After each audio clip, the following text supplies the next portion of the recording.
You're good to go. Okay, great.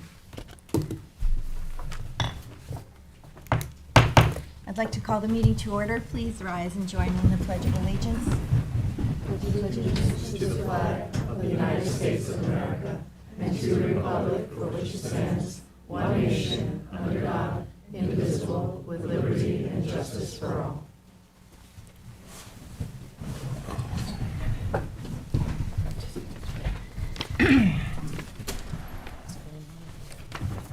Thanks for coming, everyone. Madam Clerk, would you please call the roll? Certainly. Let me get my chair to work.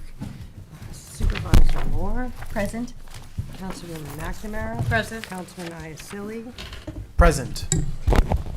Councilman Pell, Present. Councilman Schivoni. Present. I move to accept the minutes from the March 26, 2024 meeting. Second? All in favor? Aye. Aye. Madam Clerk, would you please read the communications? Certainly. The following communications have been received in the office of the town clerk. We have received public notices from the Suffolk County Department of Economic Development and Planning for a notice of public meeting on April 10th. Town of East Hampton, public hearing notice. Town of Riverhead, notice of adoption. Village of North Haven, notice of adoption. Village of Sag Harbor, public hearing notice.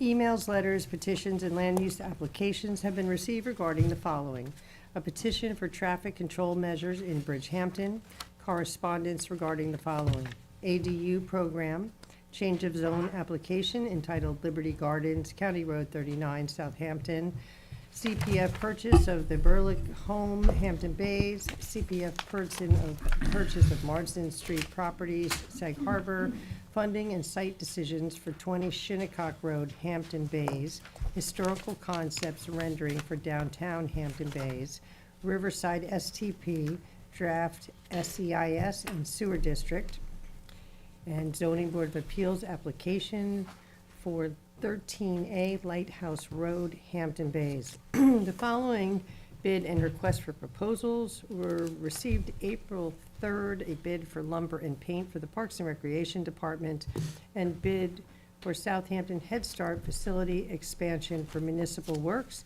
And one report was received from the town comptroller, the March 2024 monthly financial reports. And that concludes the communications for this meeting's agenda. Thank you. I have some walk-ons, 4 walk-ons. One is the Town Board Resolution ID number 46101 to appoint Gerald Martin to Southampton Town Disability Task Force.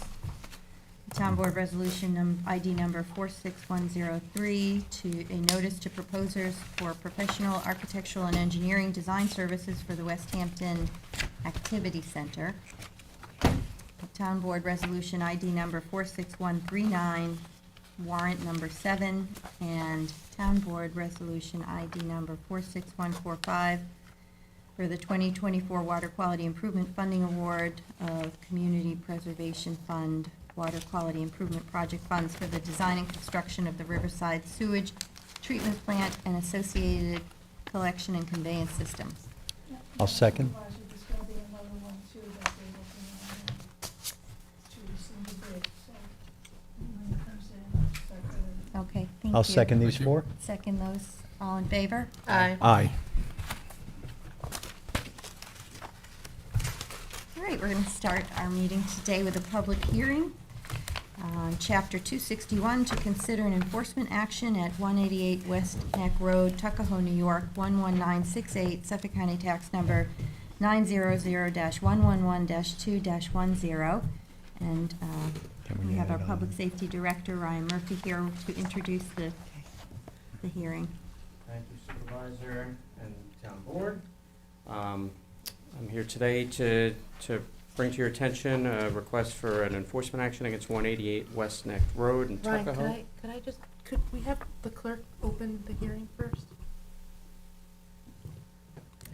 That's what I was always saying. Oh, and you're saying we I don't thought need Sunday it. had to open it. I Well, didn't, I normally do. Oh, I'm Oh, sorry. But You that's usually okay. read You it. can do my job Yeah. too. I'm not going to interrupt the supervisor, absolutely not. All right, you can all read all the rest of them. Okay, I don't know if there's any legal aspect to that, but Just want to make sure. Thank you. We are in a public As long as hearing. it's read. Okay. okay. All right, so we're here about a request for an enforcement action against 188 West Neck Road in Tuckahoe. We have a variety of different violations on the property. We have been dealing with this property since 2016. Continue to deal with it today. Town investigator was just there a little while ago to confirm the continued presence of the violations. We have a situation with a significant accumulation of debris and rubbish on the property and are requesting the enforcement action for the purposes of cleaning the property up. We also have a variety of different communications from area residents, citing and complaining about the conditions on the property as well. And for the board's ability to see some of the things that we're talking about, I'll circulate some pictures here.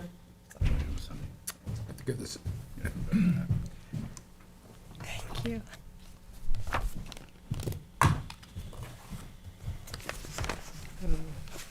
And I'll actually also give you So I'm just the gonna communications see from area residents as well to go along with that. Oh,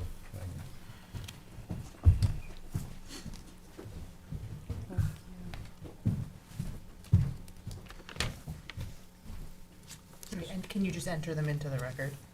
So with the enforcement action, we're seeking to try and clean up and remove some of the debris and rubbish from the property. We also have some other concerns and violations on the property that are additionally being dealt with in justice court at the same time. But happy to entertain any questions that the board might have about the property or what's going on. Unfortunately, this is not the first time for this property, No. correct? It's happened No, once. once again, our records of violations and interactions with the property with regards to the same conditions that we're speaking of here today date back as far as 2016. So we've really, on an ongoing basis since then, tried to make progress with it, and we never really seem to No. kind of get anywhere. I know your department has put a lot of time onto this property. Correct. And then you're asking that we close this today?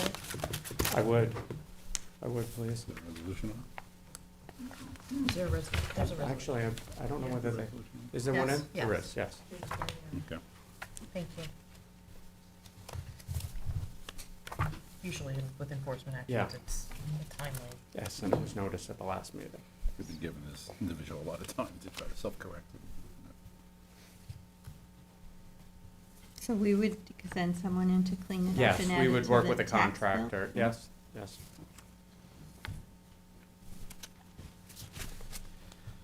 And all the proper notices have been given? Yes, Supervisor. Typically, even once this is, an enforcement action is taken, we still provide additional notice beyond that to inform the property owner of the enforcement action. We give time even on that notice, because sometimes it becomes real to people at that point, and they make an attempt. If for some reason an attempt starts after the enforcement action is passed, we have had, thankfully, I'm happy to report, several enforcement actions over the last couple of years that have passed, and the scope of the cleanup has been able to be greatly decreased or waived off in its entirety, based on the fact that I guess it became a little bit more realistic for the property owner after that point, and they have taken last-minute actions to remediate. So if the same thing were to occur here, we would do whatever we could to avoid actually executing the enforcement action, but additional notices would follow this and an additional time period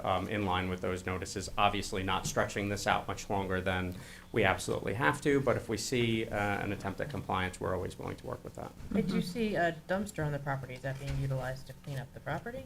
That dumpster's been there for a while, and there are no actual active building permits on the property that should be present in order for the dumpster to be there. There's no actual legal reason for the dumpster to be there, and it hasn't been removed in quite some time. How long have you been engaging with the homeowner? since 2016. Before me, and the records, reflect that the code enforcement has been engaging since 2016 on this property. To be clear, you don't need a permit to have a dumpster. You can clean out your garage and get a dumpster and then get rid of it. But you're saying that there's no open permits on the property currently where, Right. Unless you're going to get a dumpster in and out very, very quickly, in order to have a dumpster sitting on a property, it has to be associated with a permitted building project.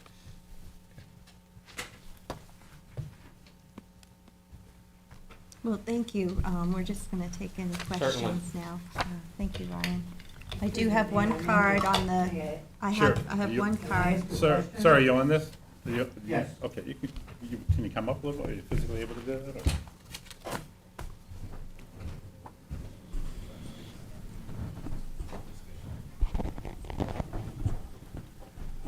May I ask a question before I begin my statement? This is very unusual that, number one, you have information that has been concealed from the homeowner. This is not pursuant to law. I will start my statement.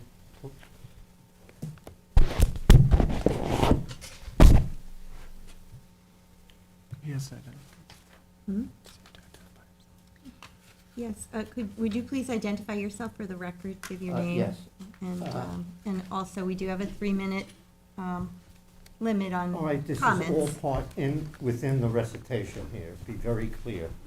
But once again, just to head off the possibility of overrunning the 3 minutes, the next person on the agenda has graciously afforded me that portion of the 3 minutes to complete what I have to do here, which is 5 minutes. We don't Just tell me when I should start. generally You have to do identify that. yourself first. Excuse me? He did. You have to Name. identify yourself first. My name is Howard Sultan. I'm the owner of 188 West Neck Road.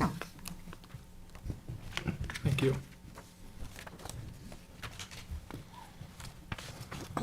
When do I begin?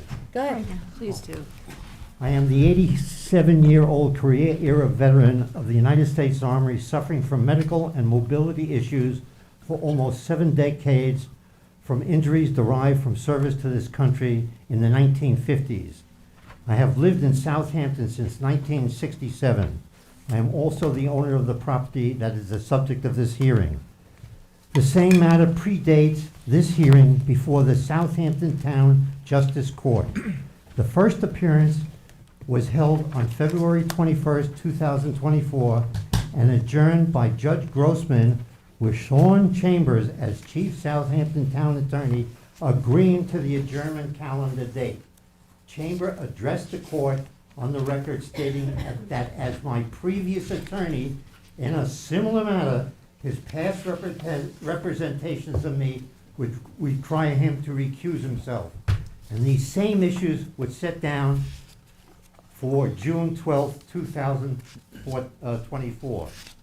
Chambers has personally filed the original complaints and now brings these matters here to circumvent due process by unethically and criminally bringing what he personally knows as my previous attorney to be bogus allegations in this enforcement proceeding, apparently trusting that I would not find out about today and he would get a default decision. As no notification of timely personal or mail service of this hearing is made to preserve any semblance of lawfulness, despite Chambers wasting town resources for the cost of a process service, personal service of the alleged February 21st, 2024 Southampton Justice Court summons return date, I will address these matters as the same ones currently before the Southampton Town Justice Court on June 12, 2024. Chambers, as original complainant in collusion under color of law with Ryan Murphy as Public Safety and Emergency Management Administrator and other persons to be named, my previous attorney is now criminally, unethically using privileged information, using privileged attorney-client information at this hearing. Chambers knows firsthand that the alleged debris of wood in my yard is used to heat my house and provide hot water where fossil fuels are economically unattainable on my small fixed income. This heating method has been used since the oil embargo of the 1970s, with fossil fuels cost over $5 a gallon. I use at least 8 cords of wood a season, depending on the degree of winter cold weather. The pile of winter-killed branches set back from the front of the property are to be disposed of during the free dump window of April 15th through May 30th, 2024.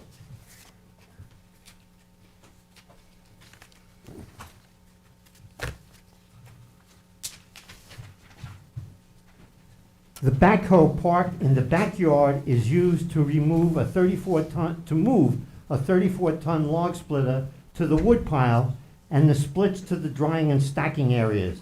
It would also be used to load the winter kill onto a trailer for disposal during the above-mentioned no-charge dumping period. The alleged commercial vehicle lacks any fixtures or equipment necessary for a bus. New York State title and registration clearly indicate that it was built and registered as an SUV, never as a commercial vehicle. The boat is a planter full of dirt for seasonal flowers and used to identify the address where no mailbox exists. It's in keeping with the cultural, agricultural, and maritime history of what once was Southampton. The RV is not parked at 188, but beyond its side yard on the 15-foot driveway of the adjoining property, with trees blocking any possibility of a 10-foot setback. 4 minutes and 30 seconds. I'm sorry? You've gone I up for just 4 said the minutes. next person has given me their 3 minutes. Yes, and you're up to 4.5 minutes now. Oh, I'm okay. just letting you know. According to Chambers' complaint, whose name appears on legal papers before the court, the small 2-yard dumpster placed in the only accessible spot to the delivery and pickup vehicle cannot be used to clean up any downsizing items without a building permit, totally bogus on its face. The door mentioned has been removed. I suggest that in order to maintain some semblance of due process and not waste future town resources that I and other real estate taxpayers finance, is that you direct Chambers and Ryan Murphy as 5 Public minutes. Safety and Emergency Management Administrator to meet with me together with a means of recording the meeting at Town Hall in the Attorney's Conference Room to present proof of the above statements, and suggest within 72 hours, 3 days hence, or before Friday, April 12th, 2024, inter alia, direct a permit for a 6-foot fence along the property facing or viewable from West Neck Road, so as not to further delay addressing my health issues known and identified to Chambers since the February 21st, 2024 Southampton Justice Court appearance. As a further suggestion, in the remaining 15 seconds, I would behoove the town mandate for its very existence to direct preservation of the health, safety, and welfare of its citizens and taxpayers by directly addressing the violent and hazardous display created and promoted by the town of 6 the minutes. trade parade. Citizens and resident taxpayers are in immediate danger to life and limb to venture onto quiet residential roads when no sidewalk or access to areas adjoining the roadway along the right-of-way exists, especially at night. The speeding, reckless driving of tired and somewhat inebriated individuals, as evidenced by the discarded garbage and prohibited commercial vehicles, where 91% of both vehicles do twice the speed limit and blow through stop signs and do not pay any real estate taxes to maintain the roads they travel over or collect thrown food garbage from their car windows. Thank you for the time, and I hope recitation of the last 6 minutes does not fall on deaf ears. I will leave you with a copy of the text of this verbal delivery in order to expedite my suggestions in case 7 I have minutes. been unclear. I am also hopeful it will not be necessary, but I am giving notice of the municipal law, section 50E. Thank you. Who wants the copy? I'm gonna, yeah, I'm gonna take it and give it to the clerk. Okay. As a second item, I have not seen anything that you have now seen, which should have been presented to the alleged violator. Yeah, this is the same thing. Those exhibits, I would like copies of those exhibits and anything else Ryan gave you in the interest of justice and to promote substantial justice. Because without it, there is absolutely nothing I can defend other than what I just said, which is in Southampton Justice Court. Same things.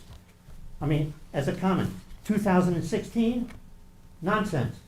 Sean was my representative. Why didn't you ask him? I'm sorry. Thank you. Thank you for your Thank you. comments. Thank you. Ryan, when Mr. Sultan's finished, would you please come up?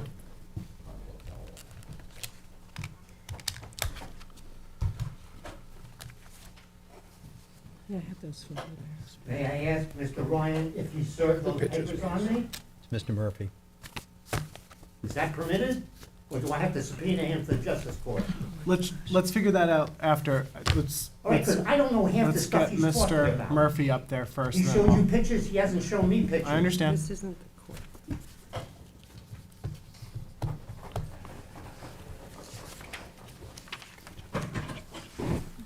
Mr. Murphy, before you begin with any follow-up, can I just ask a couple of questions based on the testimony that we received?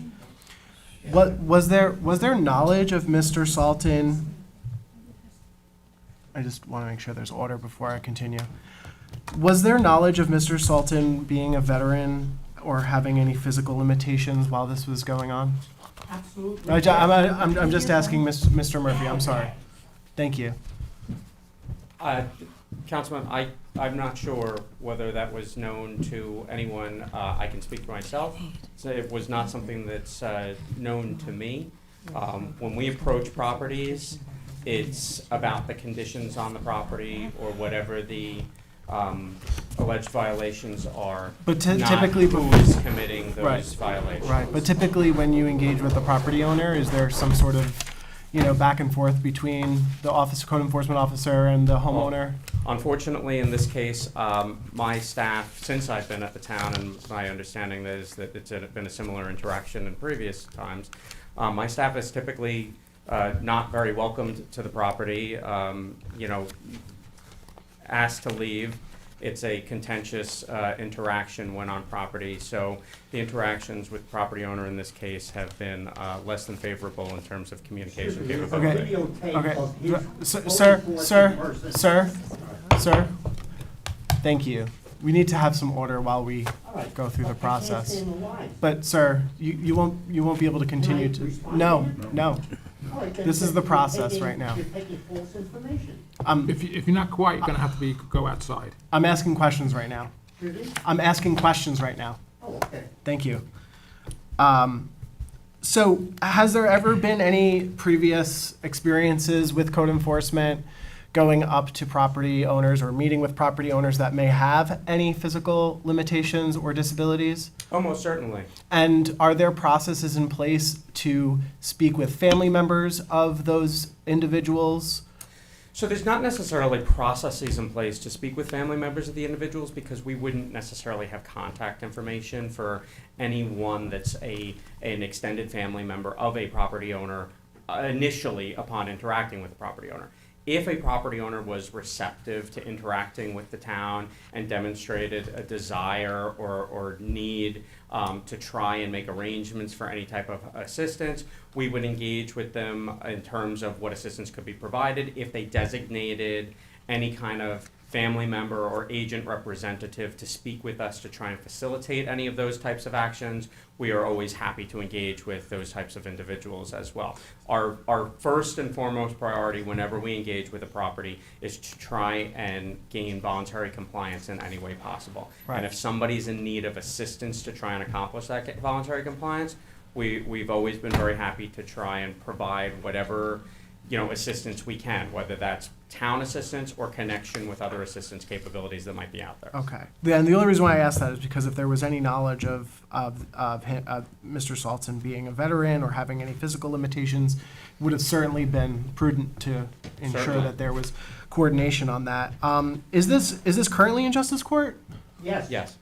Sir? June 12th. Sir, I really can't ask again. I'm sorry. You're gonna have I'm to ask sorry. me questions. Nope, Then nope, that's not how this process works. Then you don't know anything about it. So this is Mr. Murphy, this is currently in Justice Court. Yes, In sir. Justice Court. Okay. are we able to make these matters, images and such So public if anything it's that in was, justice court? anything that was presented to you today is part of discovery that's presented to the defendant in Okay. justice court.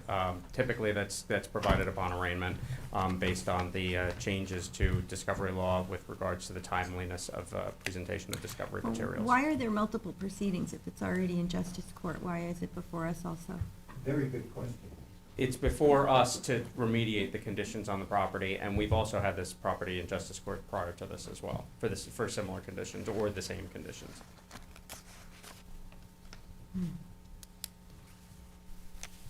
I have a question about the RV. Do you know who the owner of the RV is? It's unregistered at this time, so we have no way of other than knowing that it's on that property. It's not a registered vehicle, so it would then fall into the junk vehicle standards under Okay. the town code and state. Thank you. There are multiple unregistered vehicles on the property. Excuse me, according to Robert's Rules of Order, time for this question. No, not in a public hearing, sir. So just to provide a couple of points of clarification from before, I just want to make it very clear that the enforcement action is to address the property at 188 West Neck Road. There's an adjoining property that's at 192, and I want to be absolutely clear that this enforcement action is not to do anything with 192. So any items that happen to be over the line at 192 is not scope of this enforcement action. I'm stating that so that it's clear from some of the points that were brought up earlier. And just for the purposes of documenting first known interaction on this property as far as code enforcement goes, my records indicate August 31st, 2016 was our first interactions with the property over the same issues that we're speaking of today. So with now the knowledge that Mr. Salton is clearly a veteran, may have physical limitations, will your department be doing anything to sort of reassess, redirect an approach to try to work with the homeowner, or? So I would ask that the board continue to move forward with the enforcement action, but we will, as part of our outreach process, subsequent to the enforcement action, we will also work to try and, connect the property owner with any available services that might assist with, any of the issues that are present on the property. Yeah, I mean, clearly, if he's been told, to remove things from his property and he can't, that's, I There's have no there's, intentions of leaving it the way it is. I want it cleared up sir. also. sir. So from dealing with the same issues from 2016 to present, I believe we've kind of just come to a point Okay. to where we need to take some sort of action. And Okay. perhaps, if there are services that can provide assistance necessary and the property owner wishes to engage with those services that we're able to potentially connect the property owner with, then that may be a way to avoid the actual completion of the enforcement action. But if the property conditions can't be remediated, or there's a, unwillingness to remediate the conditions, then the enforcement action may ultimately be what's necessary to try and provide the help that is needed to try and take these conditions under control. I ask you Thank to you. table this and let the court do their Thank you. job to Thank you, show Ryan. that this is pure bogus. Well, Kevin, is there anybody on Zoom that would like to speak? No one on Zoom. Okay. Another walk. Oh, gosh. I'm thinking, I would like to move to just hold the public hearing open for one more date, since this is the first time, it's been before us, just to look into what's happening in the court action. That's up to the board, if And I anybody put up wants that to 6-foot second it. fence. You had twice as much time as we normally allot for someone to speak at the hearing, My so. apologies. If we do close Yeah. it and the homeowner is in compliance, then there's no need for enforcement action. Right. No, I'd rather just close it instead of holding it open. All right, well, if there's no second on the motion to hold it open. We you're don't have, making we a- don't have to take any action on it, we're just closing the hearing. That's fine. So if you want to make I a would, motion. I would like a second on keeping it open, and I'd actually like to remove my name as being a co-sponsor to this, if that's okay. I'd like to just gather some additional information before we proceed. Put that in. just review the status of the Justice Sir, we're Court. trying to do business here. I'd like to remove my name as a co-sponsor to this resolution. Thank you. Okay, well, this is the public hearing. The resolution's on page 39, I can remove it from that. The associated resolution, I guess I'll do that when it comes up. Thank you. So there is, So you're the, let's see, I I'm the moved, second you to keeping it second. open. So, all in favor? Aye. I mean, We would vote to close it. well, go ahead now, that, No, no, my or, motion I mean, do we failed, so vote you to put keep it forward open, a or we just motion. You can keep put it a open? motion, you can put forward a motion to close it. Yeah. We're not, we don't have to No, take any action on it. We can just close the public Well, hearing. we certainly don't want to split board on something like this. And, Mr. Murphy, can I ask one more question? Since we're It's okay with me to close it. discussing. It's fine. Yeah, we should look Um, into it. don't want to make a comment. You indicated that the first time this was in your office, or in code enforcement, was in 2016. Was it the same Closing them. charge or same matter in justice court from 2016 to 2024? Or are they additional or other charges? The interaction in 2016, I don't know, I actually don't know whether it ultimately Okay, right. ended up in justice court or not, but the violations that were cited in 2016 were debris and plastic containers, debris and litter throughout the property. Okay. There was definitely a violation issued at that point in time. Whether that violation escalated to a summons, I'm not 100% sure. And so when you say enforcement actions, what, you know, Property I know the answer to Property this. cleanup. Property cleanup. So Yep. the town would go in and clean up the Like, property. We would take send a the- contractor in to clean up the property. Okay, Rubbish and debris. okay. Just so the public knows that we're, you know, I actually do know the answer to that, but it's Yeah. important that we say it over the dais. Yes, sir. Okay, thank you.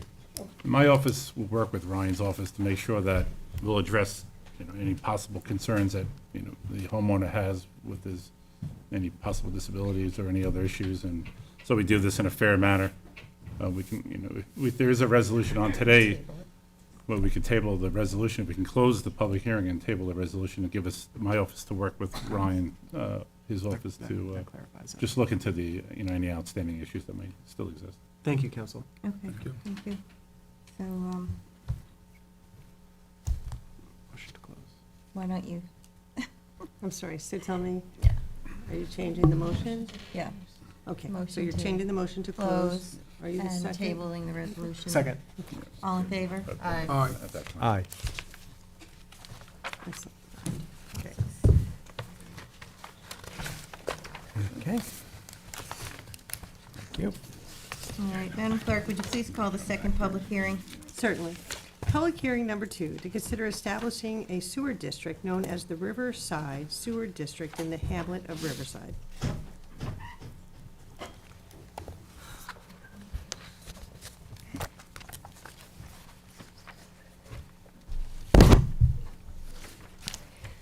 Well, this is the fifth public hearing we've had on this matter, and so I will just open it up for comments now. We have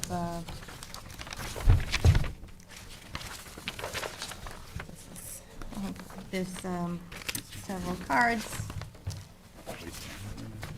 People who would like to speak. The first in line is Don Thomas from the town of Riverhead.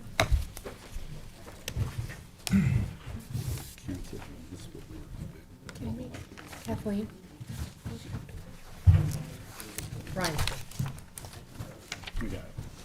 Thank you. And I would ask, there's several cards, so I do ask those people to respect the 3-minute limitation on public comments. I'll keep it to 3 minutes today, sorry. Dawn Thomas, Town of Riverhead. I am the administrator of the Department of Economic Development, Planning, and Building, and I want to thank the town board for another opportunity to speak on this important project.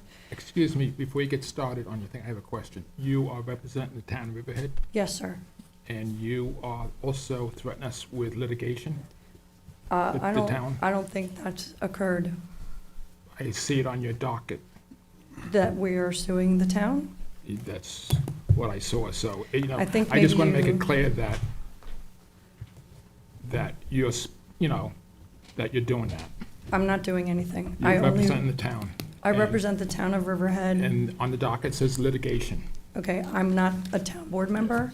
I have no decision-making That you're authority. representing them. You just said you're representing Yes, and we do them. have a town board member here that I'm sure will Okay. speak to that issue, but I don't think there's been any litigation authorized, if you wanted to be specific about that. Okay. I guess because you're speaking against this, and this is, people want to know why you're speaking against it or for the project. Yes, And, and I'm about to, and I've been Okay. here since December, speaking, Yes. telling you all why we have concerns about the project, and so, we're just continuing to do that, and we're hoping to have cooperation and move in a direction that's better for the Riverside community. So we could just continue to ask for that, and that's what I'm here to do. Could So Could I just say, I think it's, and I'm sorry, but I think it's important I to thought this also- was a public hearing where the Your public minutes gets to didn't speak. start yet. Yeah, Thank you. but I think it's important to frame and characterize the initial public statements that were made from the town as actually looking to modify the plan. There was no some concern about the plan necessarily. It was more so of an input that was provided by the town, and then when things didn't go in that direction, then it became a concern, correct? I would disagree with that, Okay. and I'm happy to characterize Okay. our own position for the town of Riverhead. Okay. Okay, I'm And going to start I'll your con- clock now. Okay, Okay, great, thank you all so right. much. thank you. Go ahead. I want to thank the town board for another opportunity to speak on this important matter. I would incorporate into today's statement all of the comments and written submissions made at the prior hearings and confirm that the town of Riverhead will be submitting formal written official comments shortly. That will be in addition to the other formal written comments we've submitted prior. Our role as government officials is to take care of our communities. Riverside, while located in Southampton town, based upon an imaginary line drawn centuries ago, is part of the Riverhead community. Riverhead and Riverside share the same school district, same zip code, library district, hospital, shopping, churches, parks, and many other facilities. Accordingly, as we have stated before, what happens in Riverside deeply affects Riverhead. The only way to make sure that development in Riverside benefits the Riverside residents is to include Riverhead in the planning, not just as an interested party, but rather as a partner. I was initially encouraged to hear that Southampton accepted and agreed with our suggestion to work together on a revised plan for Riverside's redevelopment and revitalization because of the major shifts in demographics and population that have occurred in the past 10 years. Regardless of whether Riverhead and Southampton agree with the proposed sewer district boundary, the town should continue to pursue that course of action because it's our job to do what's best for the community, even if we don't agree on everything. I was disappointed to receive an email last week indicating that because of Riverhead's objections to the sewer district plan, that you will no longer be working with us on a better, more informed plan for Riverside. I appreciate that you have a grant pending for the new STP, but having written and received over $30 million in grants in my department over the last several years, I can tell you that it's sometimes better to make sure the project is 100% right before taking the funding. A slight delay in the project to make sure it's as good as it can be for the residents of Riverside would be well worth the time and effort spent and should be viewed as an opportunity rather than a delay. As such, we are respectfully requesting that you keep the public hearing open and not finalize or advance any plans for the SCP at this time, and reconsider your decision not to work with us on an updated plan for Riverside. Thank you very much. Ms. Thomas, I want to thank you for characterizing the library district, the fire district, and the school district as our shared districts. In the past and in the newspaper, you had made statements saying that the town of Riverhead provided those services when in fact they are districts that go over municipal boundaries. Of course, and I know you know this, so I just wanted to underscore that the Riverhead School District, we have constituents, as do you. Yes. And as someone who is representing the town of Riverhead, you spoke just now as if you were representing the residents of Riverside. And it is not an imaginary line. It is a municipal boundary that goes down the Peconic River. So I just wanted to say those statements. I think it all and illustrates. I thank you for your comments. And I appreciate yours as well. And I think it really, truly illustrates that the area is very intertwined as a community. And so those shared districts and those shared constituents are the concern of not only Riverhead, but Southampton Town, I'm sure. Thank you so much. I'm not aware of the email you referred to, but are you aware that we have a meeting scheduled with the board? I am Two of not, us I just on the I just board. know what email that I received, We were supposed to Who meet did you Friday. receive the email from? planning. Oh, And it was copied to the town attorney's office as well. okay. Because we have repeatedly said we would consider the sewer, expansion to include the county center and the jail in future phases. And we are continuing discussions. We have a meeting scheduled for this Friday with the Riverhead Town Board. Yeah, and I'm not aware that that meeting was finalized. I do know that you've advanced your resolutions to sort of expedite the process here today, and so We You have a know- time clock on this. We have grant funding that's. I'm aware of the grant funding, and I That understand, meeting and I, is definitely addressed that. finalized. You could. okay, have I'm Supervisor not Hubbard- part of it, and Let her I'm sit not, down. Yeah. but I just, again, we just hope we'll work together in the future to benefit the residents of Riverside. So, Ms. Thomas, while you're up Thank you. there, I just want to read through a couple of, some of the history on this, and for the folks who are in the audience as well. Riverside revitalization and mitigation of nitrogen is not new in the town of Southampton or the town of Riverhead. In 2004, we instituted the Flanders Riverside Northampton Revitalization Study. I'm sure that the town of Riverhead was aware of that. In 2006, the Riverside Blight Study. In 2008, the Riverside Hamlet Plan. In 2009, the Riverside Urban Renewal Plan. 2011, the Suffolk County Comprehensive Plan, which included aspects of this. And then 2013, the Flanders Riverside Corridor Sewering Feasibility Study, and then the Suffolk County Department of Public Works Traffic Circle Improvements Planning. All of this has gone into this. And then in 2015, when we adopted the Riverside Overlay District. So this is certainly not new. It has gone back, 4 town boards here. And I am sure that the town of Riverhead and the Riverhead Central School District, as interested agencies, have been apprised of all of this. And I think So- that was my point. As an interested party pursuant to SECRA, that's a different thing than an actual engagement. Right, So, and that for is, instance, if that's the law of the state. I understand So- what the oh, law okay, is and good. what you should do and what you can do are not always the same thing. And so what I'm expressing to you is that I think regardless of what's happened in the past, that the community should work together for the betterment of the residents of Well, Riverside. this That's is it. planning from the past. I'm And not to familiar go with the back and forth, planning. and I'll just say I know, this. it's okay. I hope you brought these things in 2015 when we were doing the seeker review.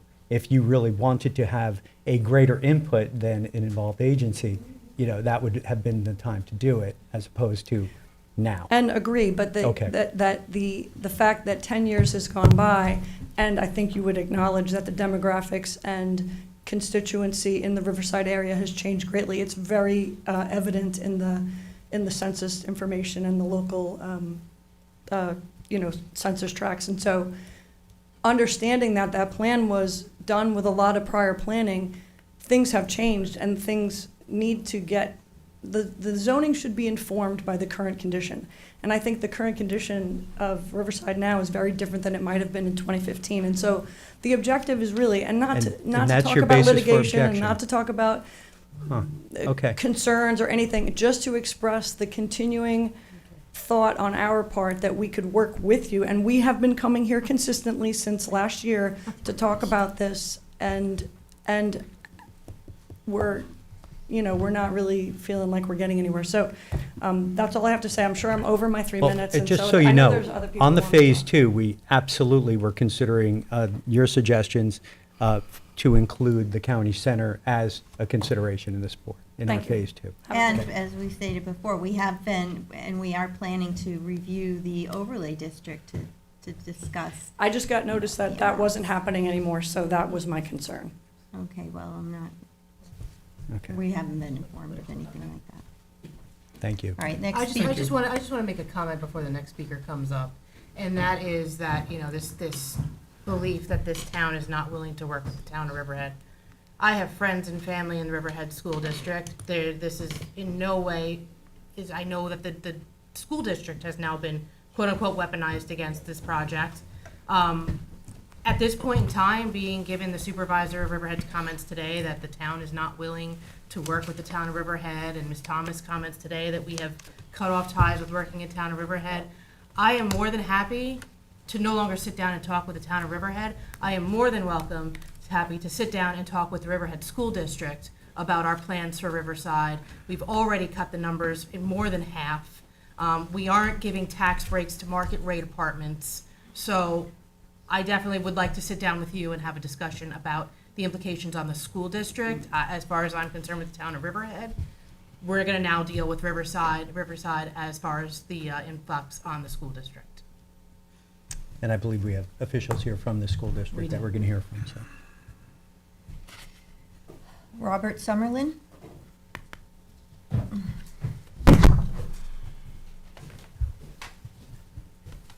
Good afternoon, Madam Supervisor, council members. This is my third appearance in front of you. I still have a lot of questions, I'm sorry to say.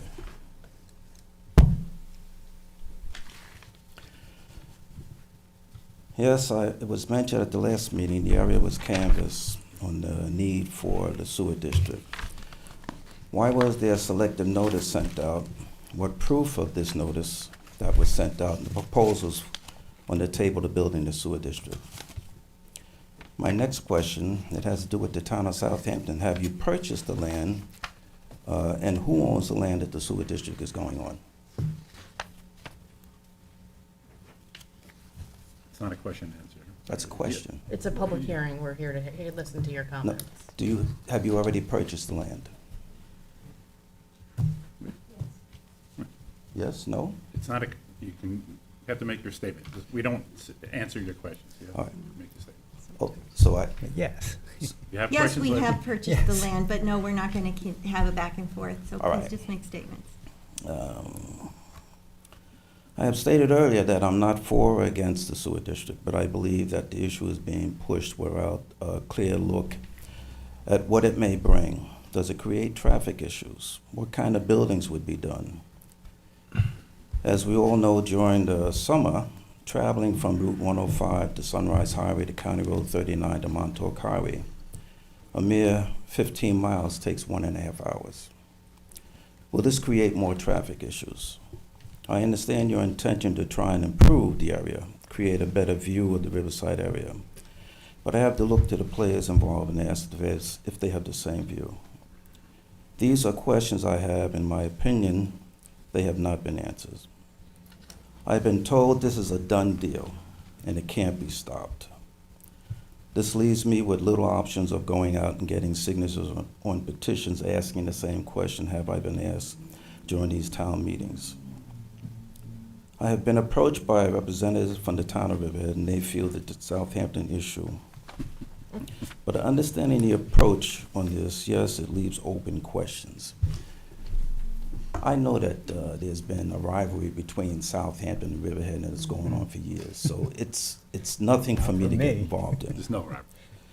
All I ask is for you to look closely at the direction we travel, because once we start this project, there's no going back. I know with any of the so-called improvement, there's always those who get hurt and those deprived of their rights of their home and their property owners.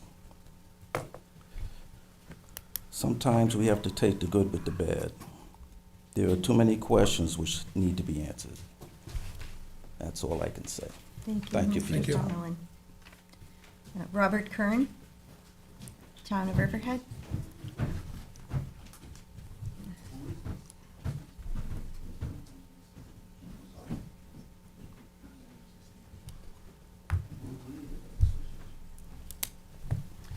Good afternoon, Madam Supervisor, Town Board. I am a council member in Riverhead. So Welcome.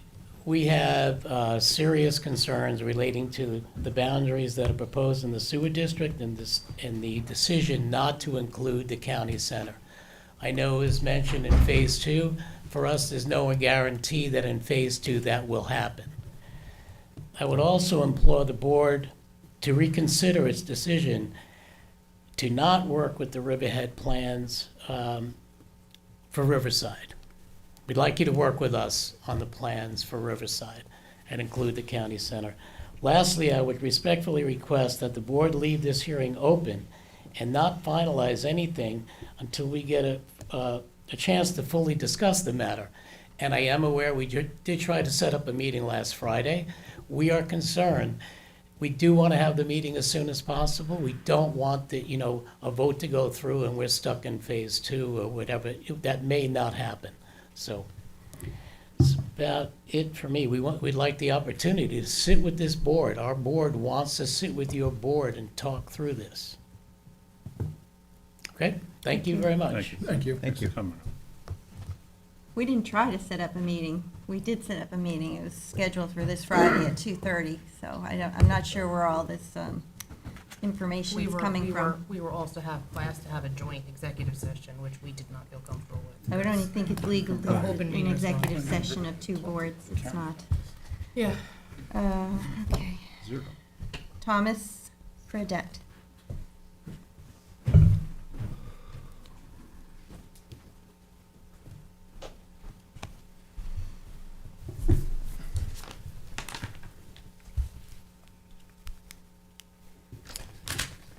Thank you, Madam Supervisor, Town Board, for listening to the thoughts of the public. My name is Tom Fredette. I'm a landowner in Riverside community and a builder who's developed from Manhattan to Montauk for over 40 years. More importantly, I'm a lifelong resident of Suffolk County and a staunch supporter of all wastewater being recycled through a sewage treatment plant. Why is there hate against the sewage treatment plant? We want this. I grew up with my feet in the sand, a fishing pole in hand. As a kid, I remember catching kingfish, starfish, blowfish, shrimp, scallops, clams in the Great South Bay, where you could still see your feet when your water is chest high. Unfortunately, it can't be said today. Folks, I believe Suffolk County has an environmental crisis on its hands. I believe it's largely due to the primitive barbaric cesspools people of Suffolk County rely on to clean their wastewater. Nearly 75% of Suffolk County depends on cesspools to clean their wastewater, and it has to change. Madam Supervisor, I applaud what you were able to achieve in Village West Hampton, working with the county to remove potential impact of wastewater from polluting the bay and aquifer. I knew when elected to Southampton Board, surrounded by this terrific town board, great things were going to happen. Forming this Riverside Sewer District is just one of those great things, but a monumentally important one. Sewage treatment is the only way to fully protect the aquifer we drink from and the waterways our ecosystem depends on. Cesspools do not allow capability for daily testing and treatment of the wastewater. They rely on a delicate balance to promote bacteria to clean the sewage. That bacteria is easily killed off with simple cleaning solutions used every day in the average household. This allows waste to build up to the point of raw sewage discharging into the ground, which is the first indication of a residence having something wrong with their cesspool.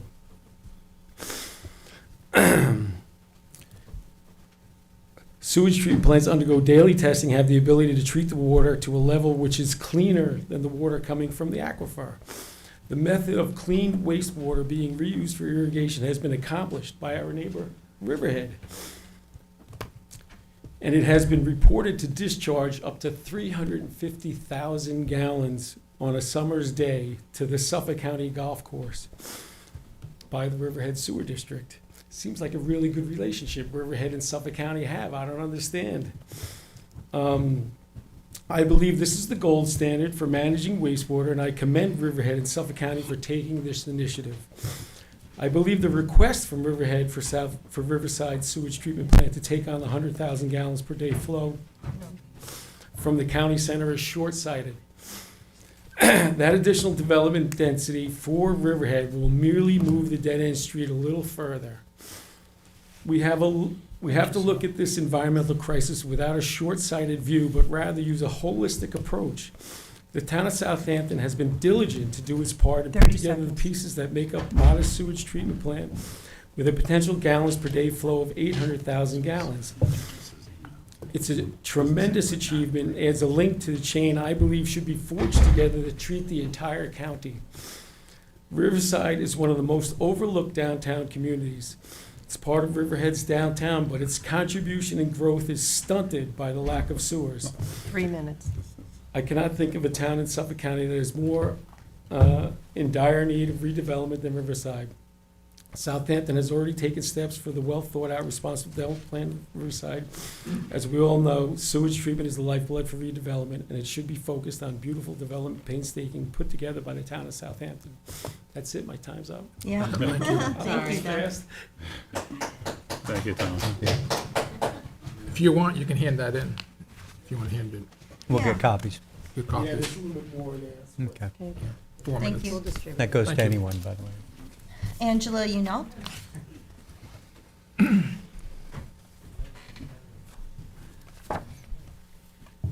Hi, Angela. afternoon. Hi.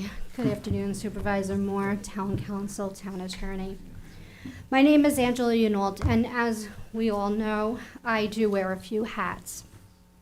Yes, I am with the master developer, but I am first a taxpayer, a resident of Flanders since I was 4 years old, and I am also the president current of Franca, Flanders Riverside Northampton Community Association, in which I was elected. I didn't just jump into it, I was elected. I am here on behalf of my community, and that's all. My community sat with the master developer, Renaissance Downtowns, and came up with a dream board, also known as a RAP. That was community driven. Like I said, I have lived in Flanders since I was 4 years old. Promises have been made to the community that were never fulfilled. We want to thank this board for the work that they are doing to navigate this year at Wildwood Lake. We do want to thank this board for the construction we see happening at the Maritime Trails. And do forgive me, because I don't know exactly the address, but we do want to thank this board for the pier that we see being built and the home being renovated possibly on Flanders Road, so that we have another area where we can see the, in Flanders, where we can see the Peconic Bay. Where? Reach the river, is that right? Yeah, yes. Okay. A few years back, Cumberland Farms came to the community. They wanted to build where the old gas station is, the old Getty gas station. As they put up their easels with their posters and turned to the community to give their presentation, one gentleman out of approximately 45 community members stood up and said, "You are 10 years too late." Had you presented to us 10 years ago, we probably would have welcomed you with open arms, but now we do not want a gas station or a convenience store. All in the room clapped as Cumberland Farms packed their stuff up and left. So, as that gentleman stood up that day to Cumberland Farms, I am here to say 10 years too late. I'm asking on behalf of my community, the Southampton community has asked me to ask Southampton, the town, the supervisor, the council, the attorney, to let Riverhead know, Riverhead Town and Riverhead School District know that it's 10 years too late. We're in the 11th hour. Let's not stop now. Let's continue. All our bases are full. We have 2 strikes. The batter is on the plate. Let's bring this home. Let's fulfill the dream board, the vision board, the RAP that the community has worked so very hard and has held on to 30 seconds. having a vibrant Riverside. For 10 seconds. I'm Angela Unault, the taxpayer. As a taxpayer, in order for me, and I'll talk as fast as possible, in order for me to go to any PAL or anything in Riverhead, my parents had to pay extra. Raising my children in the town of Southampton, if I wanted my son or my daughter to join the PAL cheerleading or football or soccer or whatever, I had to pay extra. I always had to pay a non-resident price. Yes, they allow us to use the library, and the fire department's there for Riverside. All of that is wonderful. But not only do my tax dollars go there to Riverhead for these things, but I also pay extra as a non-resident. Thank you. Thank you. Thank you, Angela, you're very good. Garrett Moore, Riverhead Central Faculty Association.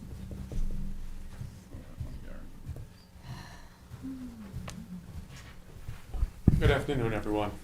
My name is Garrett Moore, representative of Riverhead Faculty Central Association, and I am a resident of Riverhead. The RCFA does have concerns with the location of the sewage treatment plant as a component of the Riverside Revitalization Plan. It has been reported that the sewage treatment plant will be within 400 feet of Phillips Avenue Elementary School. Southampton residents have recently pushed for and have had success limiting battery storage facilities, gas-powered leaf blowers, and helium balloon releases. These are legitimate concerns, and as is the proximity of a sewage treatment plant near an elementary school. At this time, I do not believe that enough has been done to ensure the safety of the students and staff from potential chemical treatment at the sewage treatment plant. I encourage the board to delay finalizing the revitalization plan until additional studies can be completed, questions and concerns can be addressed, or potentially the facility being relocated. Thank you for your time. Thank you. Jeff Seaman,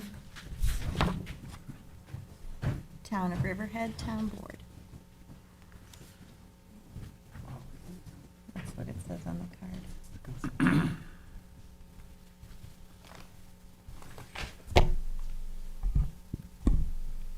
Good afternoon, Supervisor, members of the Southampton Town Board. My name is Jeffrey Seaman, and I'm a certified environmental professional, and I'm representing the Town of Riverhead Town Board because they are also the commissioners of the Riverside Sewer District. Among the shared services and districts that were identified earlier by Ms. Thomas, the one district that is not shared is the Riverhead Sewer District. Riverhead has been accepting approximately 100,000 gallons per day, each day, from an out-of-district entity, the county center, which is in Southampton. I don't want to be redundant, but for the record, we have requested through my review of the map and plan and the generic EIS on behalf of Riverhead's Town Board that this board include in its district boundary the county center, and we have further requested that a connection be made, which is approximately 1,000 feet away, through the force main located at Nugent Drive at a cost based on the numbers presented in your map and plan, approximately $300,000, that be made during the Phase 1 construction of the district. One final comment, and I'll submit additional written comments later this week. Did you make this request to the county as well? I've made no request to the county. What you just said to us, did you make that request to Suffolk County, the owners of the county center? I've made no request to the county. Okay, thank you. And I would assume that Riverhead does have a play in this since they're treating the waste no matter where it came from. So I'll leave that up to the commissioners to reach out. In the map and plan, however, it does not describe what entity will ultimately be the responsible party for the district, for the connections that are going to take place, what priorities are going to be made between existing flows and those connections versus new development or redevelopment within Riverside. Typically, plans would identify some type of organizational and management structure in order for entities to understand during a future reach out who is ultimately in charge in all of those aspects of operating a sewer district and a plant, as well as the qualifications of the individuals that are assigned that task. I respectfully ask this board to continue to consider 30 seconds. that aspect of the plan. Furthermore, I had requested an opportunity to at least take a look at the final EIS responses to the multiple comments that I have personally presented here, both written and oral. I understand on your agenda today is an acceptance of the final generic EIS. I have not seen that. I assume that once it goes online, I'll take a look at that, but to suggest that 3 Riverhead minutes. has not been engaged in this process, I please point out to you for this remaining few moments, they're not really given the opportunity to be engaged in earlier planning. It really takes the environmental review process to give them the opportunity to step forward on such an important matter. Thank you. Thank you. Colin Palmer,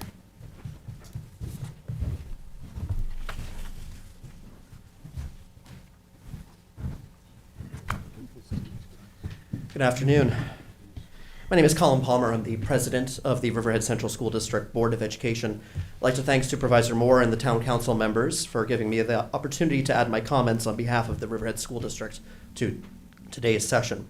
I'll focus my comments today on the current plans as we understand them for the creation and construction of a sewage treatment plant that will serve the development of the Riverside community as envisioned by the proposed Riverside Revitalization Action Plan. Our main objection being that it's slated for construction within 400 feet of the Phillips Avenue Elementary School. While we're not privy to all of the exigencies of this development, and we appreciate the need for the STP to ensure the success of the overall revitalization effort, we would have hoped a more suitable location could have been selected for the STP. STPs, by their very nature, are prone to create noxious odors. We're told that a masonry superstructure will enclose the STP, thus containing the odors. Is there any data to suggest that this is the case? Are there any other STPs that can be pointed to, similar to what is being proposed here, that can attest to the fact that the masonry superstructure has successfully eliminated the release of any odors into the surrounding community? And is there any scientific evidence that such a structure can achieve what is being suggested? It's also been stated that an odor control system, though it's not been clarified or made clear what that odor control system is, will be designed and installed, quote, only should odor become a concern after the STP is in operation. What will determine whether odor has become a concern? If our teachers and students complain of noxious smells, will that be enough? If local community members also complain of noxious smells, will that be sufficient to trigger the establishment of the odor control system? What measure of bad odor are we talking about? This remains unclear and needs to be specified. Also, in fact, such a system needs to be put in place. Will there be money for such a system? We strongly suggest that such funds be established as a requirement for the development of the STP at the onset to ensure that there is no delay, or if in fact is determined that the masonry superstructure is deficient in mitigating odors coming from the STP. We're also concerned about noise levels during construction of the STP. Will there be constraints of any kind in place to ensure noise levels don't interfere with school operations during the school day? As you may know, whenever there's a construction project undertaken by a public school district, construction is usually limited to off-school hours, weekends and holidays, specifically so that the school day is not interrupted. 400 feet when drilling or major construction is taking place is not sufficient distance to mitigate noise levels. We strongly request this issue be discussed with the school district prior to the commencement of construction so that this does not become an issue. Finally, we do think that input should be solicited from the Riverside community, especially those families living in close proximity to where the STP is scheduled to be built.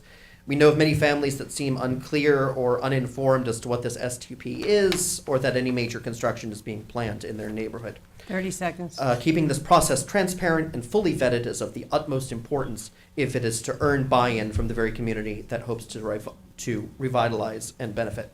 I'd like to thank you for allowing us to comment today, and thank you for your willingness to meet with the district concerning this project and our mutual goals of better health for our students and your residents alike.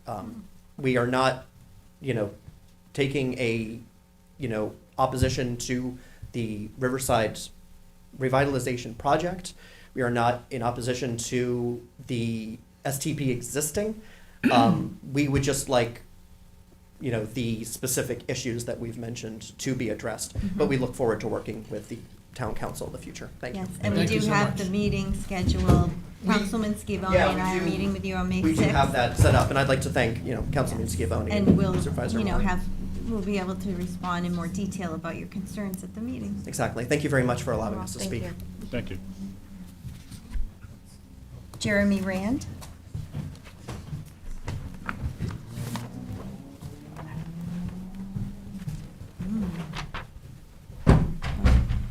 My name is Jeremy Ryan. I live in Flanders, and this right here is my daughter's school.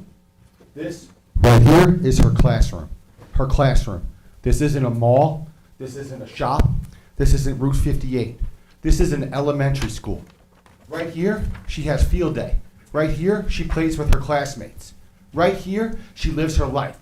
And right here, you want to put a sewage treatment plant. I can't believe I'm standing in front of you guys right now. I'm so pissed off. I'm so mad. You haven't even taken consideration that this fumes and all this crap is going to be floating over to her school. This is ridiculous. Have any of you gone over there to look to see if you could see the school? I was there this morning. I could see her classroom right from this spot right here. I don't care. You want to put a storage unit there? Fine. Revitalize Flanders that you've been talking about for 40 years? Great. But not next to her school. This is ridiculous. You guys got to find a better spot to do this. I cannot believe we are here discussing this. This is a school. Could you imagine you did this at Southampton High School and you put the storage unit at the intermediate school? Do you know how many people would be down here? No, because it's Flanders and it's Riverside, you think we could do this. Not on my watch and not at my daughter's school. I cannot tell you how angry I am. This is her classroom. I want you to look at that. Right here. I go there. My wife is part of the board. I do paint nights. I do stuff with my daughter here. I go to field days right here. And you want to put a storage, a sewage unit right here in her backyard where she learns. What about the cancers? What about all the chemicals? What about all the stuff that's in the pollutants in the air and the water? We talk about clean water, we talk about clean air, and this is what we're going to do. We're going to put a sewage plant right here. This has got to be rethought. Because over my dead body, will there be anything close to my daughter's school where she could be affected by this? My name is Jeremy Rand, and I'm not giving up this fight.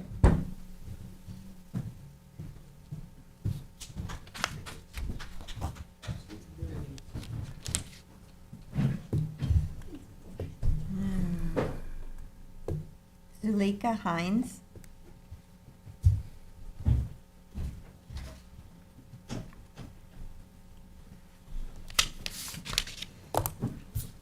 Hello, Board. Thank you for being here. I actually straddle both sides, both worlds. I'm also a resident of Riverhead, but I also have property and families in Riverside. And although we're not going to be able to address all the points that are there, one of the things that has to be aware is that right now, the water levels are increasing. The Peconic Bay is being disturbed. People are taking and fishing from Peconic Bay, which is being polluted by our sewer system. Just this, when we had a water drainage, my husband had to go to one of our properties because we cannot put the sewer over below a certain level. It's already tapping water. The water not only overflowed the sewer that we just pumped a couple of weeks before, it also went into the basement. We have farming in the area. We are polluting already our waters. It's never ideal to do construction. I've built 3 schools. I'm also an educator, and I have a master's in environmental conservation education and a master's in educational leadership. I built schools, and I had schools at construction next to me that was built on piles. There's nothing more troubling than having a school next to a construction site that was built on piles. But we got through it. We worked with a construction company. When it was time to nap, they gave us 2-3 hours reprieve. They came on the weekend. We knew this was not a permanent construction, it was temporary. But the pollution that we have in our water is permanent. We have forever chemicals seeping into our school, into our water. Every single house around the Phillips School District is sewer. So the children in that school system are also being exposed to water that is already in the drain. I don't think they have a filtration system. I may be wrong. But even so, we're not taking all the pollutants. Already in Calverton alone, in the Peconic River, we had to stop fishing or stop using the water a few times because the pollution and the runoffs were so high. So we have to weigh what are the priorities here in terms of protecting our families and protecting our children. My property is exactly across the sewer system. I have a family there. And I may not be part of the first phase. It's just the luck of the draw. But it's not going to impede other families from being able to move forward with the project. Because this is bigger than just me. It's just bigger than just the construction that will be temporary. I do agree that we have to consider the odor, and we do have to consider the sound that it's going to make to the school and how it's going to disturb that, and look at the time that the school is closed and the holidays to advance part of the project.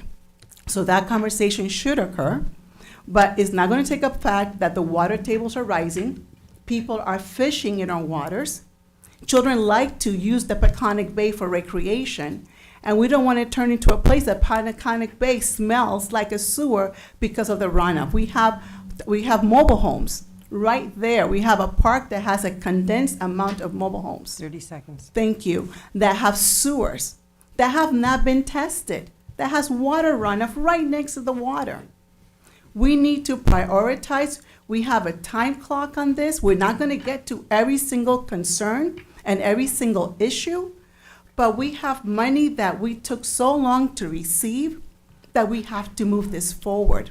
But we need to continue with cooperation and be cognizant that it's going to be a disturbance to the school and find ways to limit the odor, as well as the concern that they have that is real to the situation at hand. Thank you.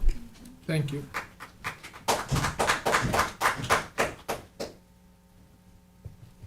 Kevin, is there anyone on Zoom that would like to speak? Yeah, we have one here.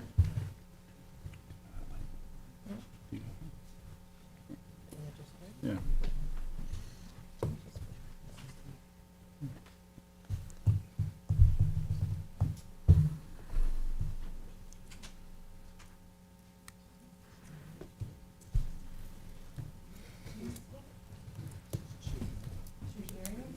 Hello?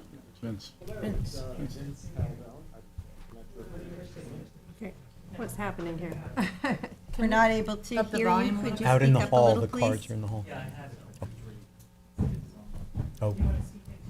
Okay, I have it. we'll let you speak. I'm up as loud as I can be. Very good. We can hear you, Vince. Okay, thank you, sorry.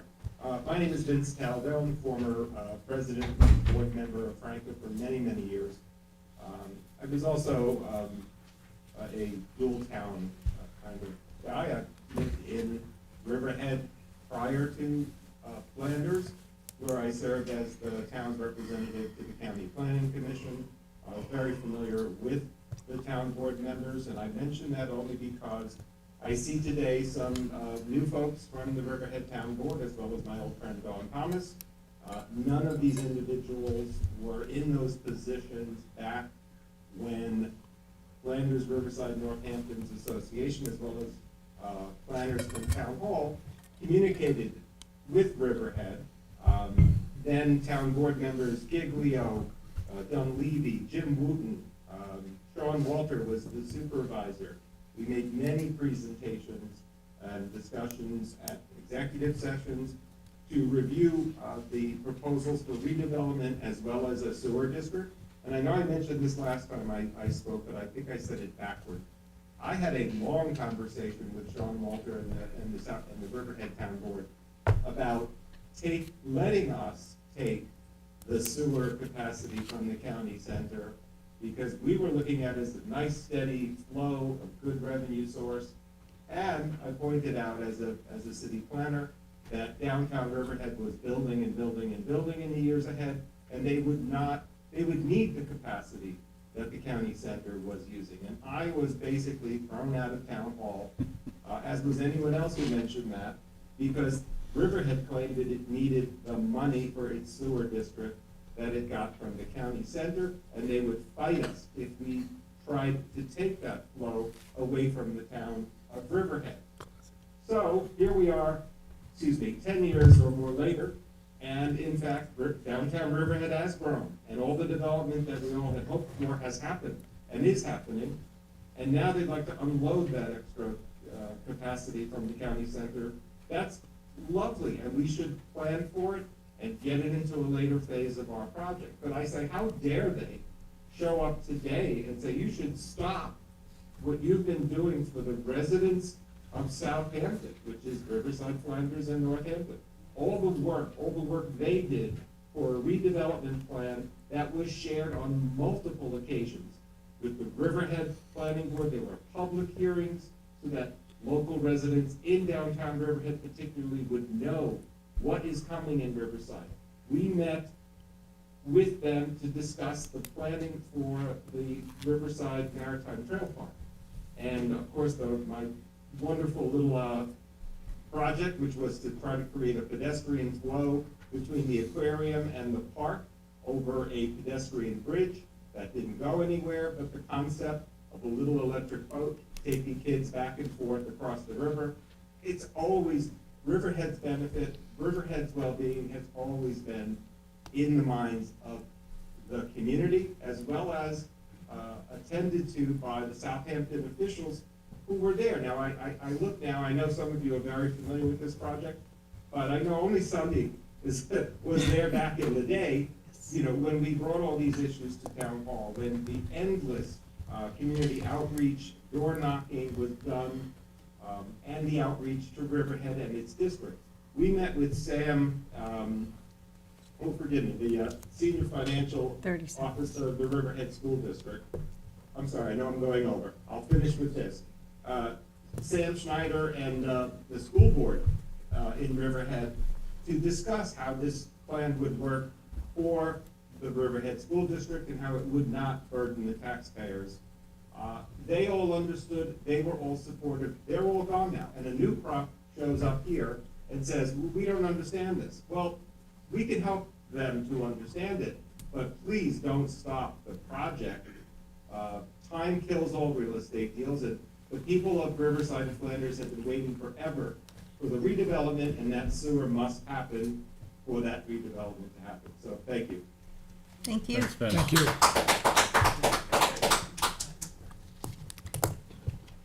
All right, we have one more card, Brendan Burdette.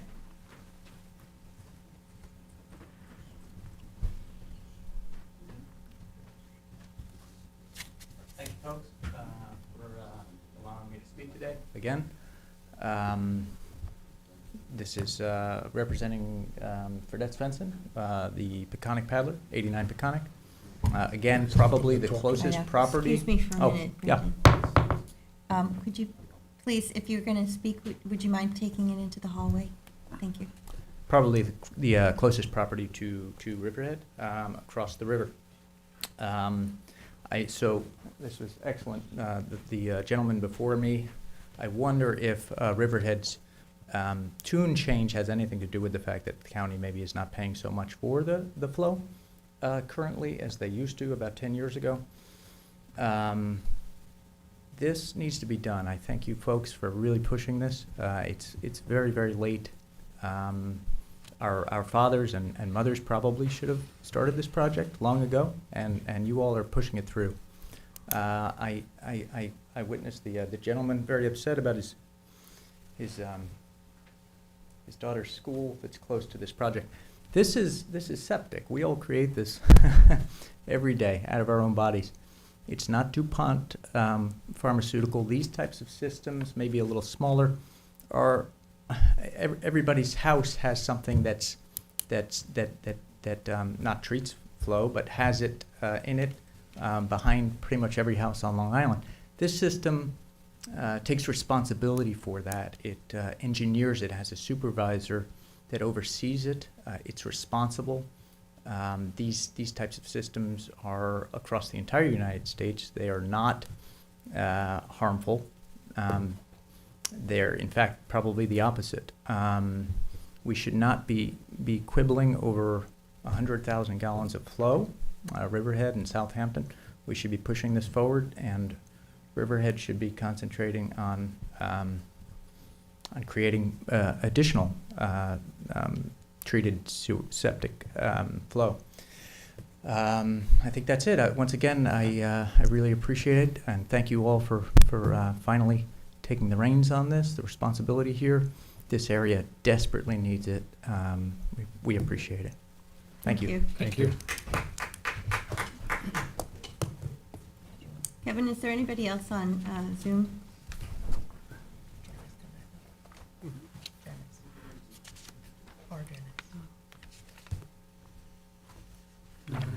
No. Oh, he said no one. Janice, would you like to? If you'd like to wrap it up. Hi, Janice. Good afternoon, Board. Janice Scherer, Town Planning and Development Administrator. I'm just here if you have questions. I had questions about, there seems to be a lot of questions about the odor control of the SCP. Sure. So just to point out, this is a schematic of the location. It is over 900 feet to the school, 575 feet from the property line, and to be heavily buffered. The odor control is absolutely important. It's in a concrete building, the treatment process itself, and then it will be designed to have odor control. Whatever, we put out a statement of qualifications, RFP, as you know, to get engineering firms. We'll select an engineering firm after we form the district, and as part of that selection, we'll go through workshops to design all that, and we absolutely agree to, which should include the school district, any stakeholders around. This is vacant property, this is an industrial park, this is 24. The groundwater flows toward the river, You just not brought up a toward good the point. school. That's an industrial zone right there. Yes, it's all within an industrial Do zone. you know what happens in that warehouse right next to the school?